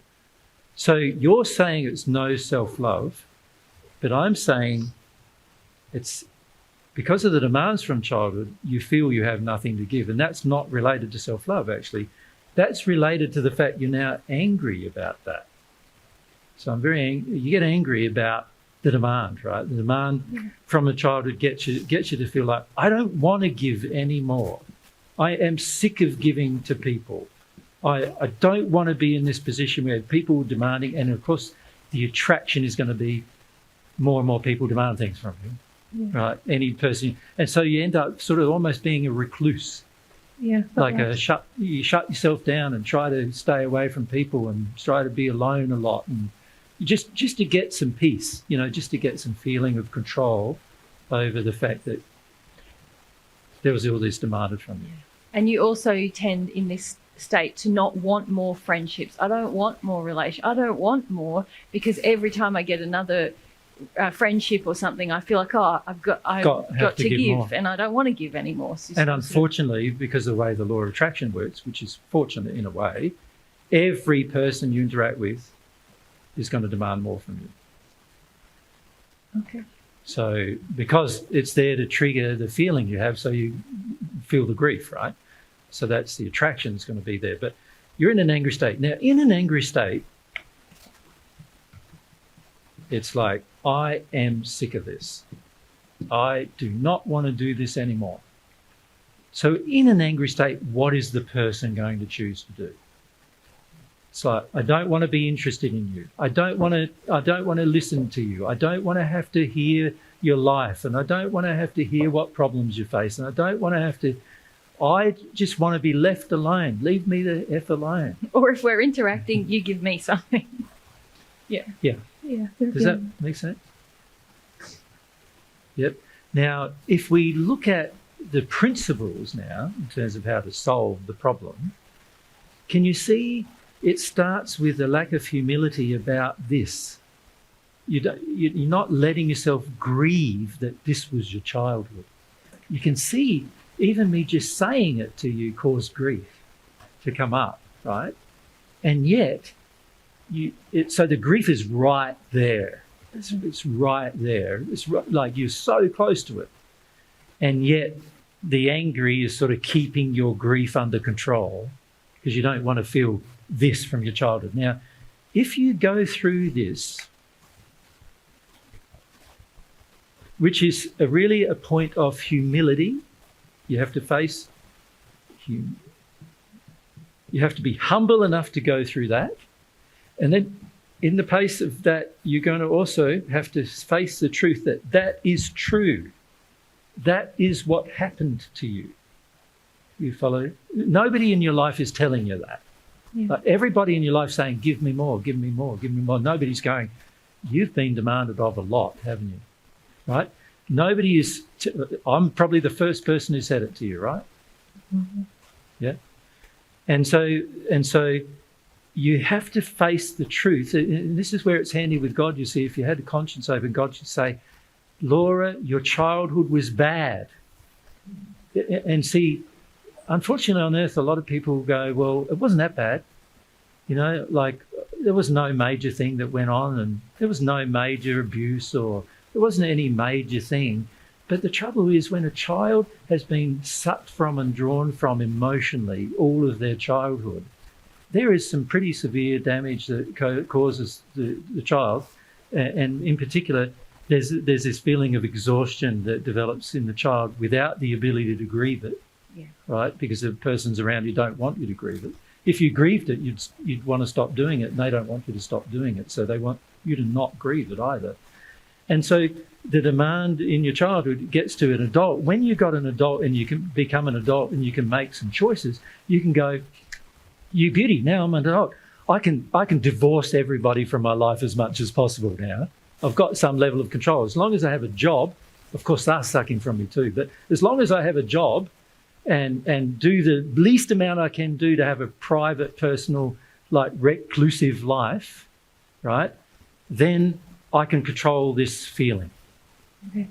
I can control this feeling somehow. So basically it's anger controlling you from ever getting into humility and facing the truth that this is the truth of your childhood.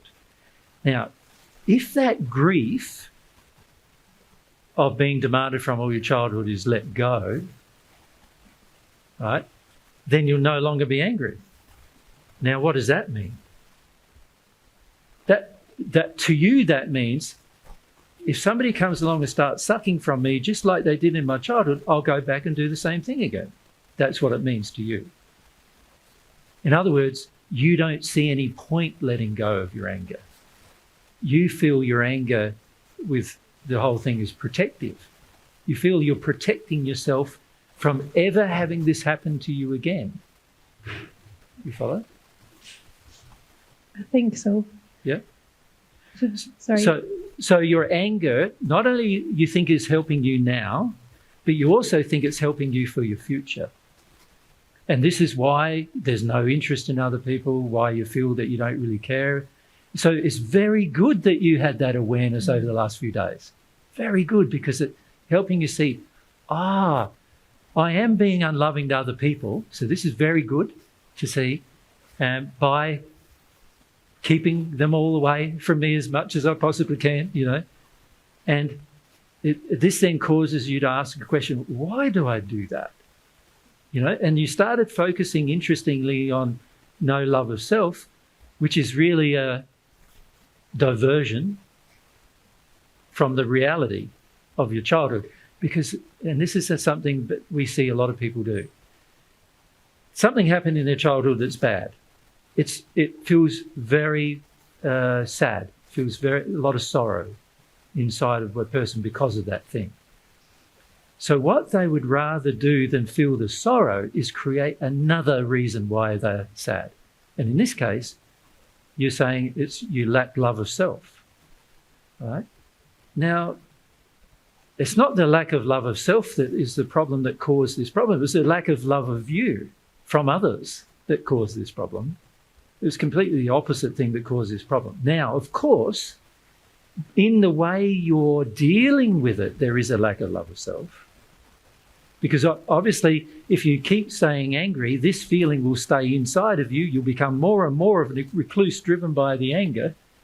And in the end, you'll end up being a lonely old woman who dies and nobody remembers her. Does that make sense? Which won't be good for you, because you'll enter the spirit world as a lonely old woman who also wants to be a recluse, right? And then you stay reclusive there. And we've seen people stay reclusive for hundreds of years in the spirit world until they've recognised they have some pain to deal with from their childhood.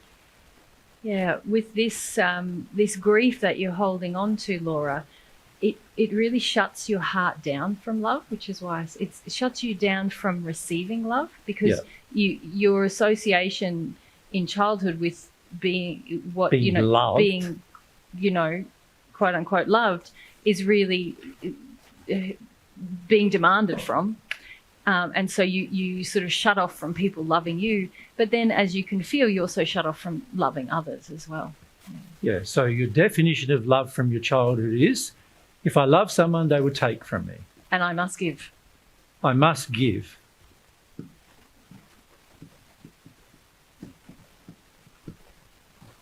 I don't have my own life if I love somebody else. I don't have me if I love somebody else. I don't experience me. These are all things that are now, because of your experience, now what you believe love is. Yep. And unless that grief is felt, you will retain these beliefs and take them to your grave. How do I go about challenging that belief? The quickest way is to feel your grief. That's how those beliefs will leave you. Like, all I had to do was say the truth to you and you started crying. All you've got to do is repeat that truth to you until you finish crying. And you just keep doing that until you finish crying. Okay. You follow? Yeah. And then you'll start feeling about all the effects of it. And you'll probably want to cry about them too. And I don't blame you, because they're terrible effects. So you don't know yourself well as a result of it. Your view of love is that you try to reject it, keep it away from yourself. That means you haven't experienced much love in your life at all up to this point. It also means that every relationship you've had has been tainted by it, because you just feel like, oh, I don't want the relationship. Or everyone just keeps sucking from me and demanding things of me all the time. And so you're not experiencing what are the potential joys of having a good relationship, because all you feel is just a series of bad ones. Make sense? Yes, sir. Yeah. So truth first, have to face truth first. Truth is, you were demanded from you in childhood. This is causing a lot of trouble from you while you store that grief. That's the truth.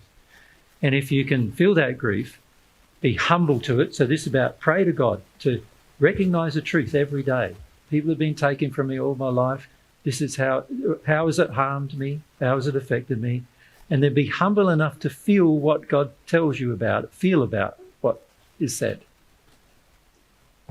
Just let yourself have some good cries about it, some decent cries, like what you felt just now was minor compared to what you need to feel about it. You need to just let yourself have some gut-wrenching cries, like just really let yourself feel it. And as you do, these feelings will be relieved. And as those feelings are relieved, your anger will dissipate. As your anger dissipates, your desire to understand or know people will change. And for the first time, you'll also be able to select nice people to have relationships with who don't take from you, who want to give to you instead, who want to have an equal relationship with you, not a demanding one. You'll attract that as well if you deal with this. But you see, at the moment, your reality is not that, right? So this is your reality. I have to, people keep taking, I must give, I can't be me.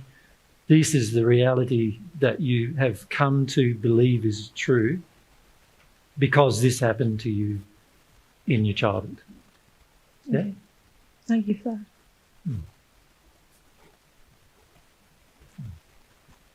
Okay. Did you want to ask anything else? Yeah. No? You good? No worries. Okay. All right. It's our One time. more, is yeah. it? Okay. Probably maybe one more question and then to Mary. Mary's choice. What if we come to Mikey?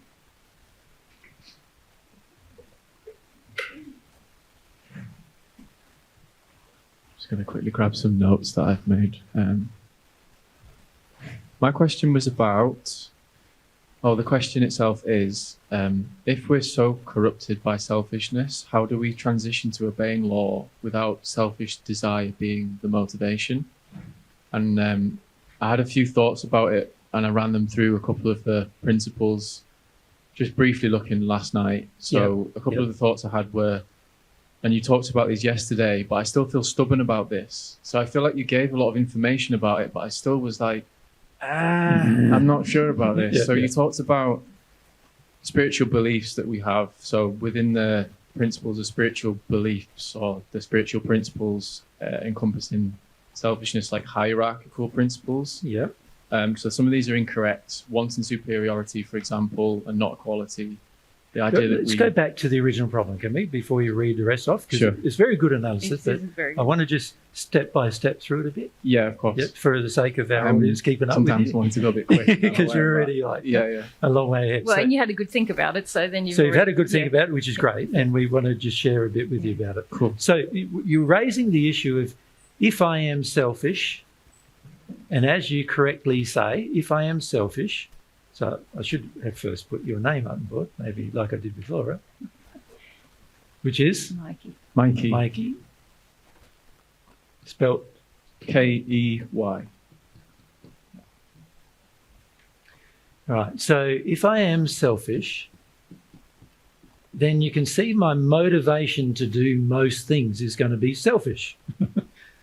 That makes sense, doesn't it, to everyone? Like, if I've just got fundamentally a desire to either have pleasure or to avoid my own pain and to have my own pleasure. So let's define selfish.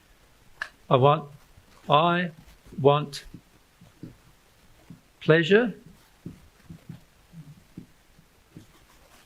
at any cost. I want to avoid Jesus, getting tired. Pain at any cost. So that, for most people, that's the definition of pleasure. That's how to have a good life. You have pleasure at any cost and you avoid pain at any cost. Then you end up with a good life. But that's actually a selfish life. A selfish life. Do you agree that that's the definition of selfish, Mikey? I would feel so. I feel for myself like I'm more on the sins of omission side of things currently. Like I really don't speak up when I probably should, and I want to avoid. So you do a lot of avoidance? I think so. Yeah. You know, when you had the line drawn yesterday, and this on the right and that on the left. And I'm thinking very much. I feel like a lot of my real heavy sins of commission I've probably dealt with the chunk of that, and then in the terms of just like a lot of sexual addictions, or like I was very much like sex, drugs, rock and roll was kind of like my favorite sort of like set of addictions around that with music, etc. So I feel like a lot of that I've managed to really rein in. Some of it's still that's there. Just your physical ones, but you certainly have other sins. But also you've reined it in through control, but not necessarily through dealing with emotions. Yeah, I'd agree with that. You understand? Yeah. So yes, I agree you have reined it in, and quite significantly actually, right? But you still do have a lot of the desires to do those things. Definitely. Yeah. So we need to make sure, and this applies to everybody, make sure when you're looking at a problem that you don't think you've solved a problem just by controlling your behaviour. You solve a problem when you've finished dealing with the emotion. That's when you solve a problem. So controlling your behaviour is helpful, and it helps you get more in line with the principles in terms of behaviour, but it's not helping the emotion be more in line with principles. No. And remember, the emotion and the beliefs are what are driving the actions in your future. So very important to understand that I've got to address the emotional beliefs inside of me in order to make a substantial change on any issue. Yeah. Yep. So that's important to remember. But yes, so you used to be like this, really, you could say. Yeah. Oh, pleasure at any cost. Yeah. And you've sort of tried to rein all that in because you realise that it's causing problems, right, in your life and other people's lives too. So you've reined that in. You've attempted to control that, but still not dealt with the emotional reasons why you wanted it. But now you got it under some level of control. And also in the process of getting it under some level of control, you used a very strong will to do that. And as a result, dropped off a lot of spirits who were influencing you to do those things too, by the way. So it wasn't a bad thing to do. I'm just saying, the spirits dropped off because they know you're not going to do it again or do the same things to the same intensity again. I feel quite strongly about change. Correct. And as a result of that, developed quite strong will to change. The spirits have sort of gone, well, it's pointless hanging around Mike anymore to get all those things from him. And we're back off as well, and that's actually alleviated a lot of the spirit pressure on you to do those things, which is great, right? But the emotion's still not addressed. Yep, so that's something we've got to go back to. Okay, but yes, you're right. Here you're now in the process of avoiding pain at any cost. Still. Yep, go on. So that is a sin of commission. That's a sin of omission, isn't it? Yeah. Yeah. So I was then looking at the desire principles, and you were talking to Tim yesterday about the idea of how we reject God's opinion if it basically doesn't agree with our own. Yeah. And this idea of desiring ignorance. So that was another thing that I was sort of running this through as a principled question. Yeah. And then I was thinking about transformation principles. Yeah. And the idea that, is it possible I'm selfish because I also don't easily receive love from God and my heart is closed to more love?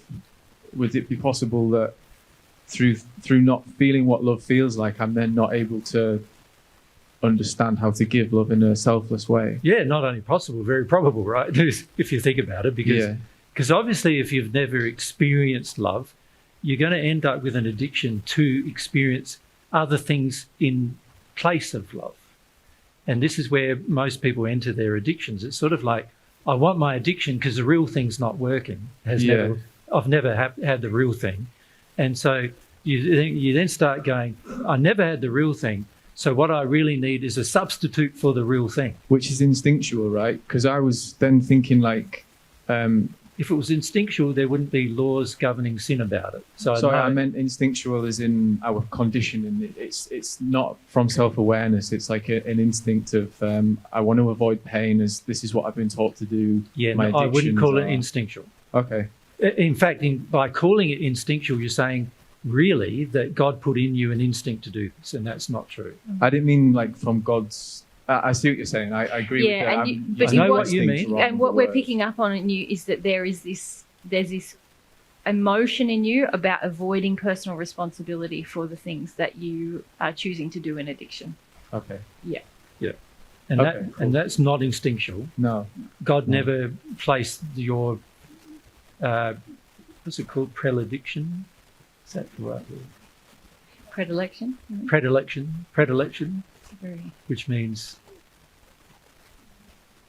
the tendency towards. God never put the tendency towards that in you. Okay, I've misunderstood something because I was looking at one of the, I forget what you call them, the outlines. Outlines, yes. And it was looking at the human will principles, and one of the bullet points was have desires from self-awareness rather than instinct.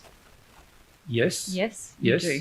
But they're not, the instinct is... All of the instincts God placed in you were always loving.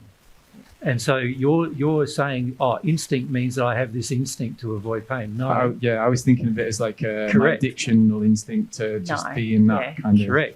Right. When we say by instinct, what we mean is there's an instinct on earth, for example. An example of that is instinct causes you to go through puberty. Oh, right, okay. Right, so it's I a never thought natural of it like process that causes you to go through puberty that God has designed, and it's an instinctual design of the soul to trigger the bodies into puberty through the process of puberty, and in the process of becoming an adult. And Sure. the reason why that's instinctual is because it gets you to realise you have a mate, and then start to look for your soulmate Okay. and everything. I'm starting to see how I've misunderstood this now. Yeah, that's right. Yeah. So you've got to be careful sometimes. That there's a often misunderstanding of words because we have the desire to think of it a different way rather than Right, which Yeah. is kind of the bit I said a second ago where I'm like, my desires are to ignore what God thinks and to think about what I'm thinking about. correct. Yeah. All right. So should we just go to the question, which is, if I'm very selfish, but I hear that I need to live in harmony with God's laws to be happy, Yeah. So now my conscience starts bothering me. But I'm going, how do wow, I'm pretty selfish, and I'd really like to get all of these, selfish desires met. And this is how it starts to feel after a while, doesn't it? So like, I don't really want to hear all this truth, but I'm hearing it now, and I can't unhear it now. And now it's like it's now bothering me, and I sort of feel like it's starting to bother me. I haven't so- got any hair left, so yeah, and I won't have soon if I keep doing that. But it's sort of like it bothers me that my conscience now, because I've heard a truth, now bothers me. It goes, okay, yeah, if I look at my life, I'm not really helping other people. I don't really have a desire to help. I don't really have a desire to even know other people really. I just have a desire to get pleasure, which was where you were before, and then you work through that because obviously your conscience bothered you about that, right? And then now my conscience bothered me about this other thing. Now I'm trying to avoid pain, and I'm trying to get people to meet my addictions to avoid my pain, and that's all pretty hard, and that's starting to bother me too now. It's sort of like, what can I do now to actually have pleasure? Because God designed you to have joy and pleasure.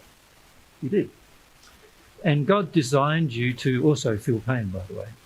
Because if he didn't design you to feel pain, then whenever you had it, you wouldn't be able to feel it. It wouldn't be very good. So he designed you to feel pain and also pleasure. And he designed a universe to be focused towards bringing you pleasure. Like God wants to give you the gift of having pleasure in your life. That's what God wants, but not at any cost. and isn't your question really, well, if I know this now, that in order to have true lasting pleasure, I have to live in harmony with God's law. Yeah. And there's a very definite line. But I already know I'm selfish. How do I live if I just live in harmony with God's law just for a selfish desire, just to have more pleasure? Then how does that work? Is that the it feels like a question? Chinese finger trap. I'm kind of going like, how do I get out of this? If I'm selfish already and I'm looking at them and going, they sound good, but am I just wanting those selfishly? Probably. Well, firstly, is it selfish to want pleasure, or is it selfish to want pleasure at any cost? Okay. Which one is selfish? The second one, I think, if it's at any cost, because then you'd probably just bulldoze anyone to your own free will if it's Correct. for what you want. So isn't it, if I want pleasure, I would want pleasure for me, and I'd also want it for you, wouldn't I? Yeah. So, and that's not selfish if I want it for you as much as I want it for me. So it's not the seeking of pleasure that's selfish, it's this desire to seek pleasure for me and not for you. Yeah, which now you said that, I am very mixed up about this concept because my mum is very much a pleasure at any cost at the expense of myself. Correct. Whilst telling me she's loving me. And it's very, Yeah. I'm very confusing. angry about selfishness because it's very confusing and it's Yeah, it is. not kind at all. It's quite wicked, really. Yeah, that's right. It is wicked. But if I love you, I will want not only pleasure for me, but pleasure for you. I want you to enjoy whatever we go to do. Let's say, I don't know, here's an example. We're going down a beach. Well, maybe that's not so common in England. Although, Yeah, you know, it is. Yeah, Yeah, I'm it's from pretty Scarborough. I'm from a seaside Summertime. town, so the beach Summertime. means a lot to me. I love it. yeah, I go to the beach with you. yeah, down in Bournemouth where we're staying, we walk along the beach every night, and there's like hundreds of little tiny huts where everybody's out there until like we're walking past at 9:30 at night, and they're still out there having their barbecues and everything, obviously enjoying the beach, right? So Yeah. let's say we want the pleasure of going down the beach and enjoying some recreational time. If you don't enjoy it and I'm with you, I won't force you to come with me. Because that would be, I want your pleasure as much as I want my own. So I'm happy to do it by myself without your participation. But if you do participate, I would love you to enjoy it as much as I do. So I would try to, you know, do you like boogie boarding and there's a bit of waves, then let's go boogie boarding. Right. If, you know, I'll think, and even if I like surfing on a board and you like boogie boarding, I'll do boogie boarding with you because I'm enjoying boogie boarding just as much. And Okay, I'm so you're still enjoying your it in that company. situation. It's not that you're sacrificing what you want to do. Correct. So if I really hated boogie boarding, I wouldn't do it. But if I enjoy it and you love it, and I'm interested in your pleasure as much as mine, then I'll probably do it with you. Right? I wouldn't worry that I can go surfboarding another time when I'm not with you. Yeah, you see, I've not experienced much of that in my life, so that's kind of an alien concept to me. That's right. That's right. So what I'm suggesting is the desire for pleasure. God desired to create a universe to give you pleasure. Right. So this part of that equation, God's happy with. But he's not happy with this part of it. Right? That's out of harmony with lots of principles. Right? Out of harmony with love, out of harmony with truth, out of harmony with responsibility, caring for others. If you look at the issues of love in particular, it's out of harmony with so many issues of understanding people and caring for Equality people. Equality and all sorts of things, because we're actually putting people down in order for us to have pleasure. We're making their lives miserable so I can be happy, which is what your mum did with you, right? So obviously very bad. So it's the at any cost that's the problem with the pleasure. Make sense? It does make sense. Can I ask about the self-responsibility aspect of that Sure, as well? sure. I'm wondering how, because I feel like within that I want pleasure, I still feel like there's a twisted kind of inside-out guilt about that, which then drives it at any cost, because I'm almost angry that I'm not getting pleasure, I'm not allowed pleasure, so then I go and get it in ways that is not as sinful, essentially. Yeah, that's right. Yeah, if you seek pleasure in a loving manner, because God wants you to want pleasure, but in harmony with love of self and others. And really what you're describing is that you're avoiding pain in the seeking. You were saying, I was not allowed pleasure, so now I'm getting my pleasure. You're avoiding the pain of I was not allowed pleasure. And is that where I'm being not self-responsible in avoiding the pain and then saying, well, I didn't have this, so I can kind of go out and do whatever I want. And that's my justification. I'm not being responsible. Yeah. It's the avoidance of pain which is the demonstration of a lack of self-responsibility. Because that is inside of you now, and only you can feel it. And if you avoid it, you're going to purposefully and mistakenly harm others with it. Yeah, and get a lot of influence to do so. Of course, by other people who feel the same way. Yes, of course. Right. So this part is very unloving. It's also not humble. You follow the principle of humility is not being adhered to there. It's like I've got to learn how to feel my pain rather than visit my pain on others. Right? A lot of the earthbound spirits, the reason why they're earthbound is they're visiting their pain on others. And of course that's going to result in more pain for them, but also pain for the people they're visiting upon. Right? And you don't want to do that because that's where a lot of your sin happens, where you're avoiding pain. So there's no harm in seeking pleasure as long as it's not at the cost of other people or the environment or sacrificing any of God's laws. And this whole process of avoiding pain, whether it's at any cost or any reason, is wrong. Thank you. I understand that's the way out the finger trap, is that pleasure's okay. It's just the way that I'm doing it is not. Yeah, you're using pleasure to avoid pain. Yeah, and many people are doing this. An example of that is video gaming. Very common thing amongst young fellas in particular nowadays, very competitive as well, by the way, and often money involved and all sorts of things. But a lot of it is they're living a life in a game rather than living their actual life. And that is indicative of the fact they're avoiding a lot of pain in their life, their physical life, by immersing themselves in an imaginary life. Yeah? And that's an example of avoiding pain, which is sinful.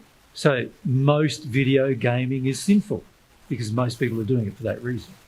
Yeah? So just taking away your video games too now, guys. Yesterday it was toilet paper, now it's video games. You can keep the 0-0 draws as well, by the way. We don't like them either. Yeah, I know, but you don't, yeah.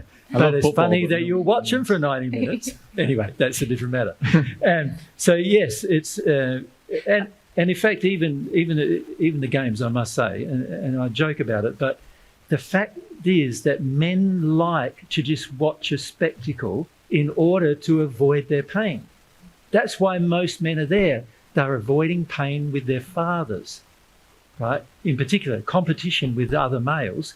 And so they go to watch a competition that they're immersed in for 90 minutes that has no result. And they're immersed in it for 90 minutes and they're full of emotion about it and everything else, which is actually the emotion that they probably need to feel about their dads, you know, for the most part. And they are immersed in the competition of it because they fundamentally inside of themselves feel like they are competing with dad and it's not working very well. And so now they want to exorcise those painful demons in a game that somebody else is playing and they go to watch. Good to know. Yeah.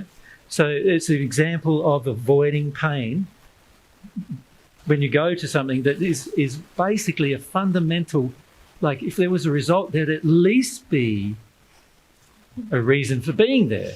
There is, though. Wouldn't there? How do you design a game when you're highly competitive? Why design a game where there's no result? But there is a result. No, The there league isn't. table, the draws are a valid result, and if it's a knockout competition, There he you get goes, extra time, explaining away the injury. There is, though. There he goes. Yeah. So can you see, if you were really competitive and you were thinking about it properly and you weren't just immersed in the spectacle to avoid your pain, you would go, this isn't a very good game unless there's a result. So let's make sure there's a result. Okay. Wouldn't you? I'll think about it. Penalty shootout, doesn't work. Another penalty shootout, doesn't work. Another penalty shootout until it works. Then we get a result. Do you know what I mean? At least there's a result.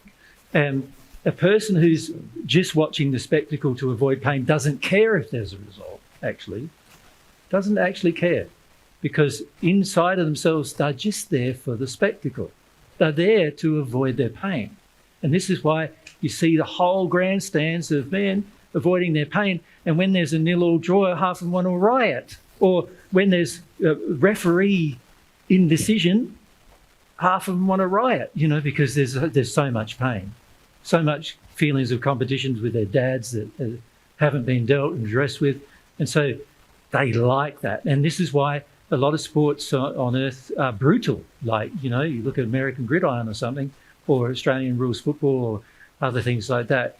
They're just physical, body-on-body, brutal, where they get injuries and even death, you know, just for the spectacle, because men have this strong tendency to avoid their pain, particularly with their fathers, and want to visit it on each other instead. Okay. Yeah? And so these competition-based emotions are an example of avoiding pain at any cost, thinking that there's a lot of pleasure in the spectacle when actually all there is actually is quite a lot of pain in the spectacle. Yeah, that is being avoided. Yeah. So this whole system is created to, obviously, when you say yes, at the beginning, yes, most people are motivated selfishly. They want pleasure at any cost and avoid their pain at any cost. Conscience bothers you. Great. It's good that your conscience bothers you about these matters, because nothing's going to change unless it bothers you. And then you start looking at it, but you can see that this becomes quite a problem, this avoiding pain at any cost, or avoiding pain at all, actually.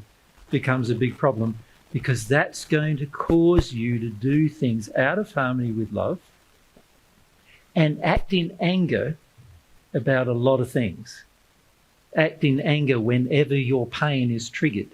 And interestingly enough, God's law of attraction is wanting to trigger that pain every single moment it's there. So it's sort of like, if you think about it, it's like, this is what God's law is doing. It's like Mary has pain right there in the shoulder, and God's law is going, pushing the exact area where the pain is. I get a bit confused with this because I feel like a question that was asked earlier, I've got a dynamic where I feel the blame, a lot of that, and I get a lot of people blaming me. So then I have a resistance to, I wonder whether I'm definitely avoiding pain, I know that, but then I'm kind of feeling like, oh, it's not fair that someone's blaming me. So then I get quite resistive and rebellious about going into because the pain that I'm feeling underneath that is pretty severe. Yeah, but it's ant stuff. It's you just using anger to feel powerful over your pain. Okay. The pain might be severe. Like, I've had much severe pain in my life. Pain might be severe, but in the end, it's temporary if you let it go. Mm. The only time it's not temporary is if you store it, and then it guides the rest of your life. Yeah. So there's some fundamental spiritual beliefs about pain that you need to accept. Okay. One of the fundamental beliefs is, if you let it go, it's better than keeping it in. That's a fundamental spiritual belief that almost everybody on the planet doesn't agree with. See, I thought I had that feeling because I feel like I've done a chunk where I've learnt that, but obviously not. No. Okay.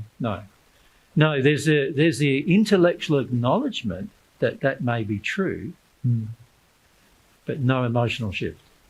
Okay. Make sense? Yeah, it makes sense. Yeah. And this is the trouble with the change of pleasure as well. Remember, I said there's an intellectual acknowledgement and you've actually used control to change the pleasure, but actually not a lot of emotional shift yet. So a lot of this was driven by the avoidance of this in your past, right? Uh-huh. And you haven't dealt with the pain that drove it. So this is why, there's a spiritual belief that's faulty, which is humility doesn't work. Okay. It's really the spiritual belief. Right. Which is a false belief.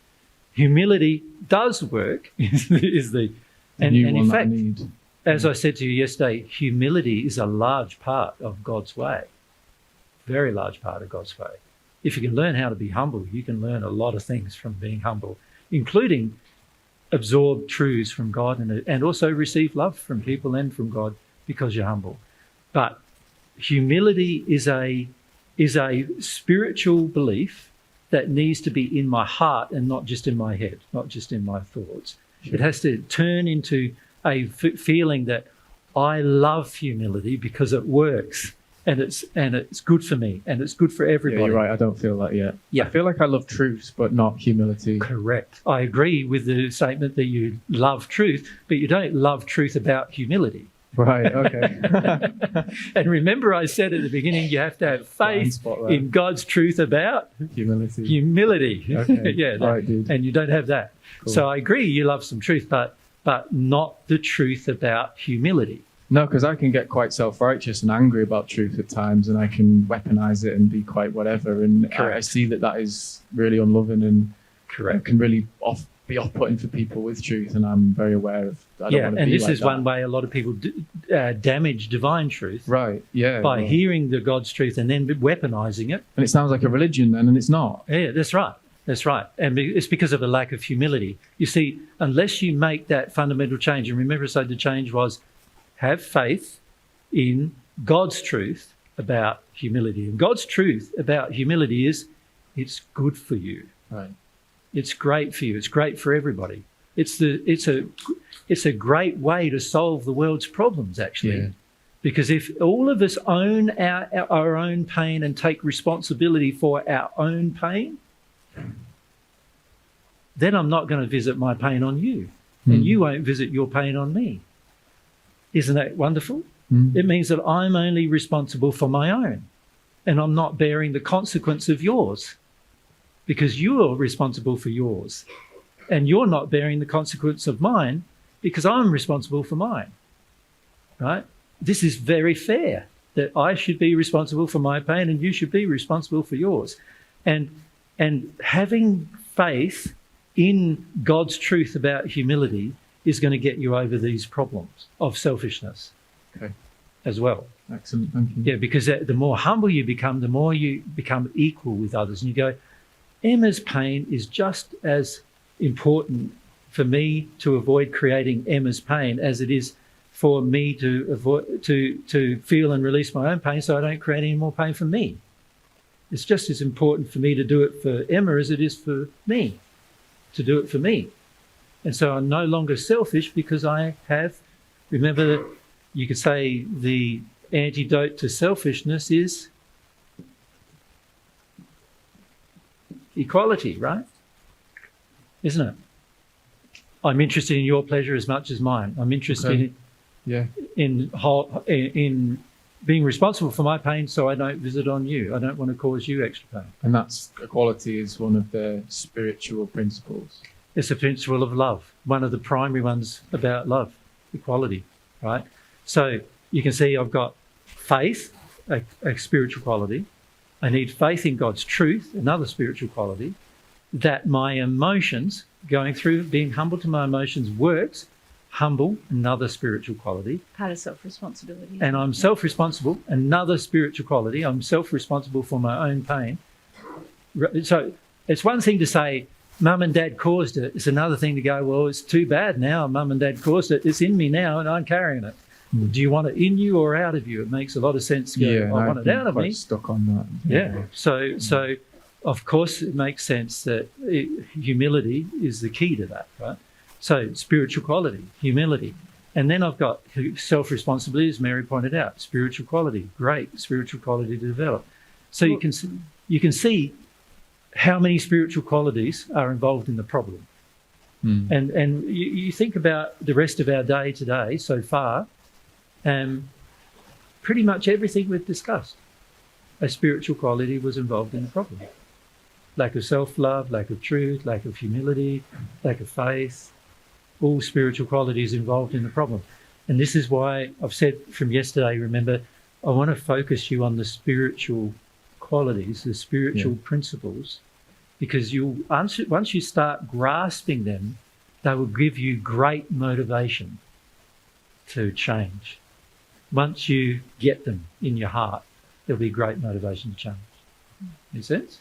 Yes. So all of your self-reflection, great. Right? Conscience bothering you, great. This is a good thing. Dealing with the spiritual quality of humility to feel your pain needs to be done emotionally. I need to get to the point where I feel it's good for me to do that. Yeah, you're right. I don't feel that. Yeah, I can feel that within myself now. Yeah. If I don't feel that, I'm going to feel avoided. And if as soon as I feel avoided, there's all sorts of ways that I would choose to avoid it. And I justify it on top of that. And you'll justify every one of them. So let's justify going to footy today. Let's justify, and watch people clash with each other all day competitively. Like, it'd be different if it was a game that everybody, surely there's games we could make that are not all competitive all the time. Like, I can think of how to turn almost every game into a joy, including football. Yeah, soccer. We call it in Australia. Yeah. Including that, you could almost turn every game into a joy. But of course, while everybody's avoiding their pain, it's going to be pretty hard because nobody will like it. Because they want the competition and they want somebody, in gridiron, want somebody bashing somebody else up occasionally, because that's what you feel about doing with your dad, right? And so it's like, I want that to happen on the field. So then I get involved in that, and I want there to be frustration in a game. So this is why soccer is very attractive, particularly to Europeans, because you have a frustrating life, to be honest. Like, there's a lot of frustrations in your day-to-day life. Space frustrations, control frustrations, law frustrations. There's all these different frustrations Right. that then go, I want to exorcise this demon of frustration in me by having a game that's just frustrating, right? So I can watch a frustrating game and I can focus all of my pain on that rather than actually feel all the frustration of my life. Yeah. Men are very prone to this, right? Yeah.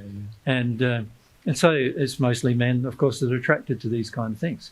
And it's all to do with the avoidance of pain, which is all to do with the spiritual principle of, I don't yet get what humility is.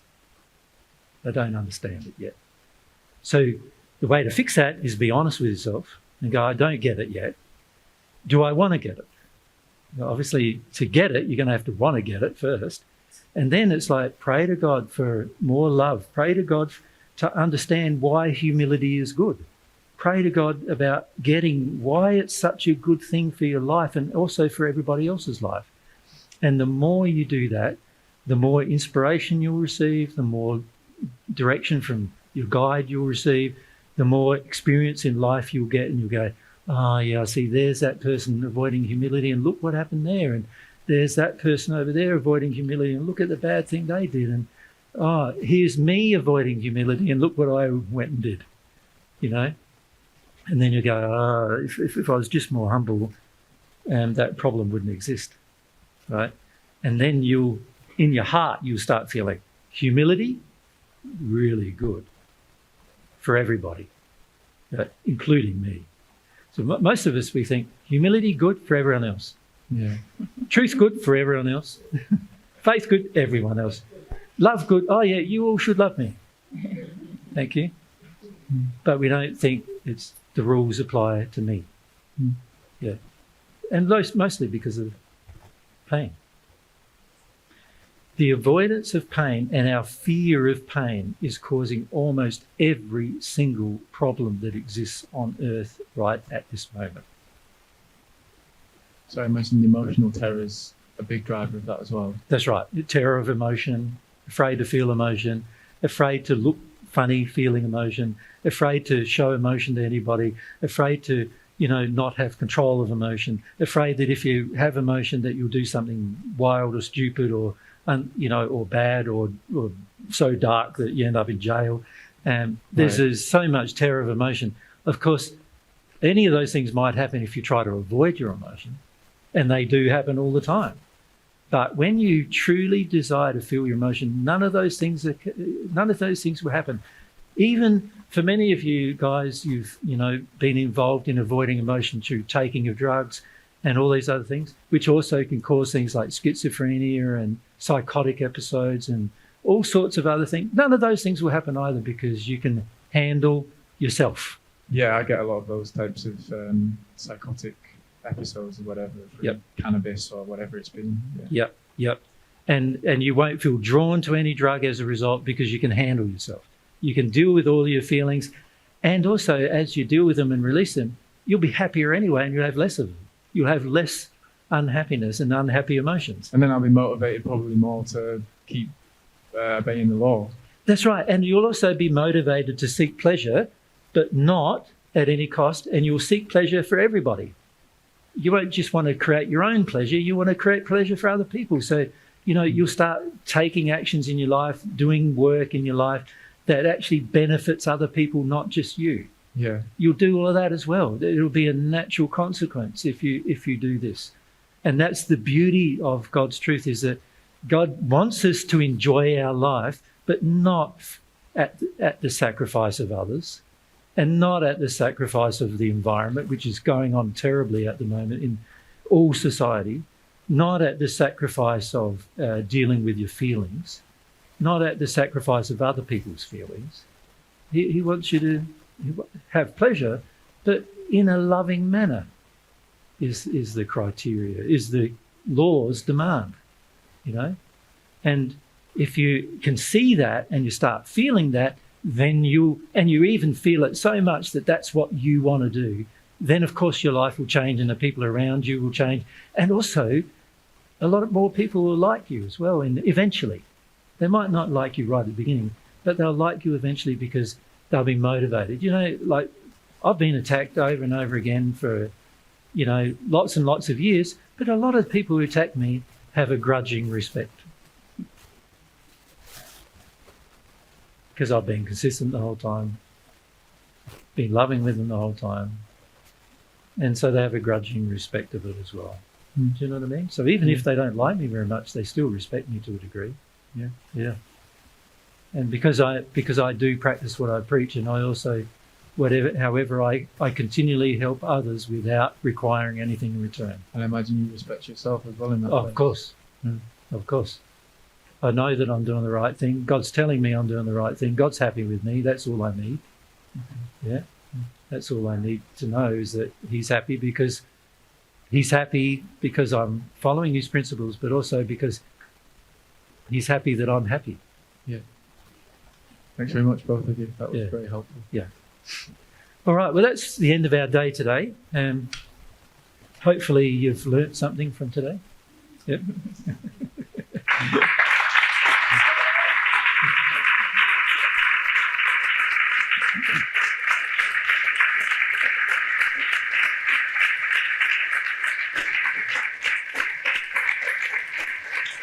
Thanks, guys. Thank you. Tomorrow. Yeah. Shall we talk about tomorrow a little bit before we go? So what we're thinking tomorrow is probably from about 10 to midday. We'll probably do channeling. We'll do some mediumship, talking to some spirits who have been here. We want to help them as much as we would like to help you, so that's what we'll do tomorrow. And after lunch, we'll have probably lunch about midday. And then about 12:30 or something, we're thinking for about an hour before we leave or something like that, and depends a bit on your questions. We just would like to discuss our plans a bit with you, if that's all right.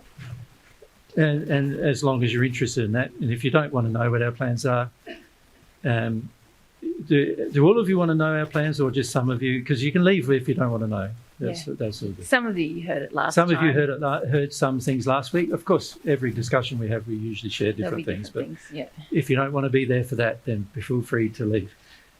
Just to mention one thing we haven't mentioned, and we keep forgetting to mention everywhere we go.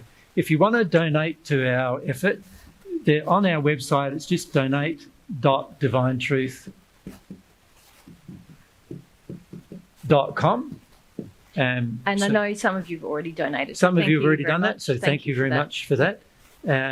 Our expenses here are basically our accommodation and our food and travel here, obviously, and also this hall, which was, I think, about £700 or something like that for the 3 days. 660. Yeah, something like that. Remember too, if we get an excess of donation, one of the things we want to do first is start helping the guys who bought the speakers, so we can pay those speakers off a bit, and that would mean then that those speakers can be used in every event we do in England and Ireland. We're thinking is probably where they might go, and they might even go into Europe occasionally as well. So that's what we're thinking with those. If you want to donate here, you'll notice that we did bring today a red box out the front. We forgot to bring it yesterday, but out the front on the just desk. where you would have picked up your name tag. Yeah, that's right. So you see a little red box that has very poor writing on it saying donations or whatever. You can donate if you want to donate some cash there. If you don't want to donate cash, that's fine. This is the best place to do that. Aside from that, I think those of you who don't want to be here tomorrow, that's fine. If you're not interested in mediumship, that's fine. But I think usually we find that most people benefit from our discussions with spirits as well as our discussions with them personally. So my suggestion is pop along if you want to, but you're not bound to. It's just something we wanted to do tomorrow. Yeah. If you're not coming tomorrow, it's been lovely to have you here and lovely to have your participation. Yeah. Especially those who've put your hands up and asked some questions. It's really good. Yeah. I know we didn't get to everyone's question today, but hopefully you got a lot from the ones that we did get to. Yeah. We feel today and yesterday were quite good open-wise. You guys felt because we confronted truth right from the beginning and focused on principles right from the beginning, we felt the spirit here was quite good. At least there was an open spirit to hearing and listening for the most part, and that's really good. And I hope that as a result of that, it benefits you in your daily life is the real key. And that's going to depend a lot, isn't it, upon your personal application of what you've learned. Yeah. So it encouraged you to focus on the principles, focus on receiving some love, but focus on living in harmony with the love you receive by focusing on the principles as well in your life. Yeah. After this, we'll be in Ireland for next weekend. We're in Ireland, and then we're off to Canada. Yeah. So off to North America. Yeah. There's no spaces in Ireland at this point, although we do have late cancellations everywhere we go. So if you do want to join us, I think we had Ireland, about 20 people not even come here. we did. We frequently have a large proportion of people not come who book, and it's something we need to have some talks about with groups of people, because it is a very unloving thing because it stops other people from coming. Yeah. I'm sorry. Here it wasn't so bad because we did have extra room. Yep, it was a bigger venue, but in Ireland, for example, we're limited to 50, and when there's 50 people booked but only 30 come, that's quite a disadvantage because there's waiting lists on every full event. So, yeah. So we know you guys are not the people who didn't come because we're looking at you, but just for the purpose of the recording and so on, it is a large issue of love when you take a spot at a free event just because it's free and you can book in, and then don't show up because it prevents other people from being able to sit in your seat. Yeah. Remember, the events are not free for us. No. We pay for your seat, we pay for hiring the hall and all those other things. And also other people, when you rock up, when you made a booking and you don't come, you're actually treating the donations of others with a lot of disrespect. Can you see that? It's like they've paid for the venue and everything, and by not coming and not respecting the fact and not, cancelling way before the event and preventing others from coming, you're also being unloving to the people who donate towards the event as well. So there's a lot of areas of love that we need to talk about with regard to that. And one day, maybe over the course of these events, we might raise that issue in a more detailed fashion. We remember we raised it a bit last week, didn't we? Yeah, for those of you that were there, and illustrated sort of through that one of the physical ways in which we can be so unloving at times. Yeah. Yes. Good day. Well, we look forward to seeing you tomorrow. We're looking See you in the forward to morning. talking to our school friends. See you guys. And 10 o'clock tomorrow, not 10. 11 Not as 11, advertised. So 10. 10. Depends on if you want to stay after lunch. Yeah. If you stay after lunch, we'll probably finish about 2:30.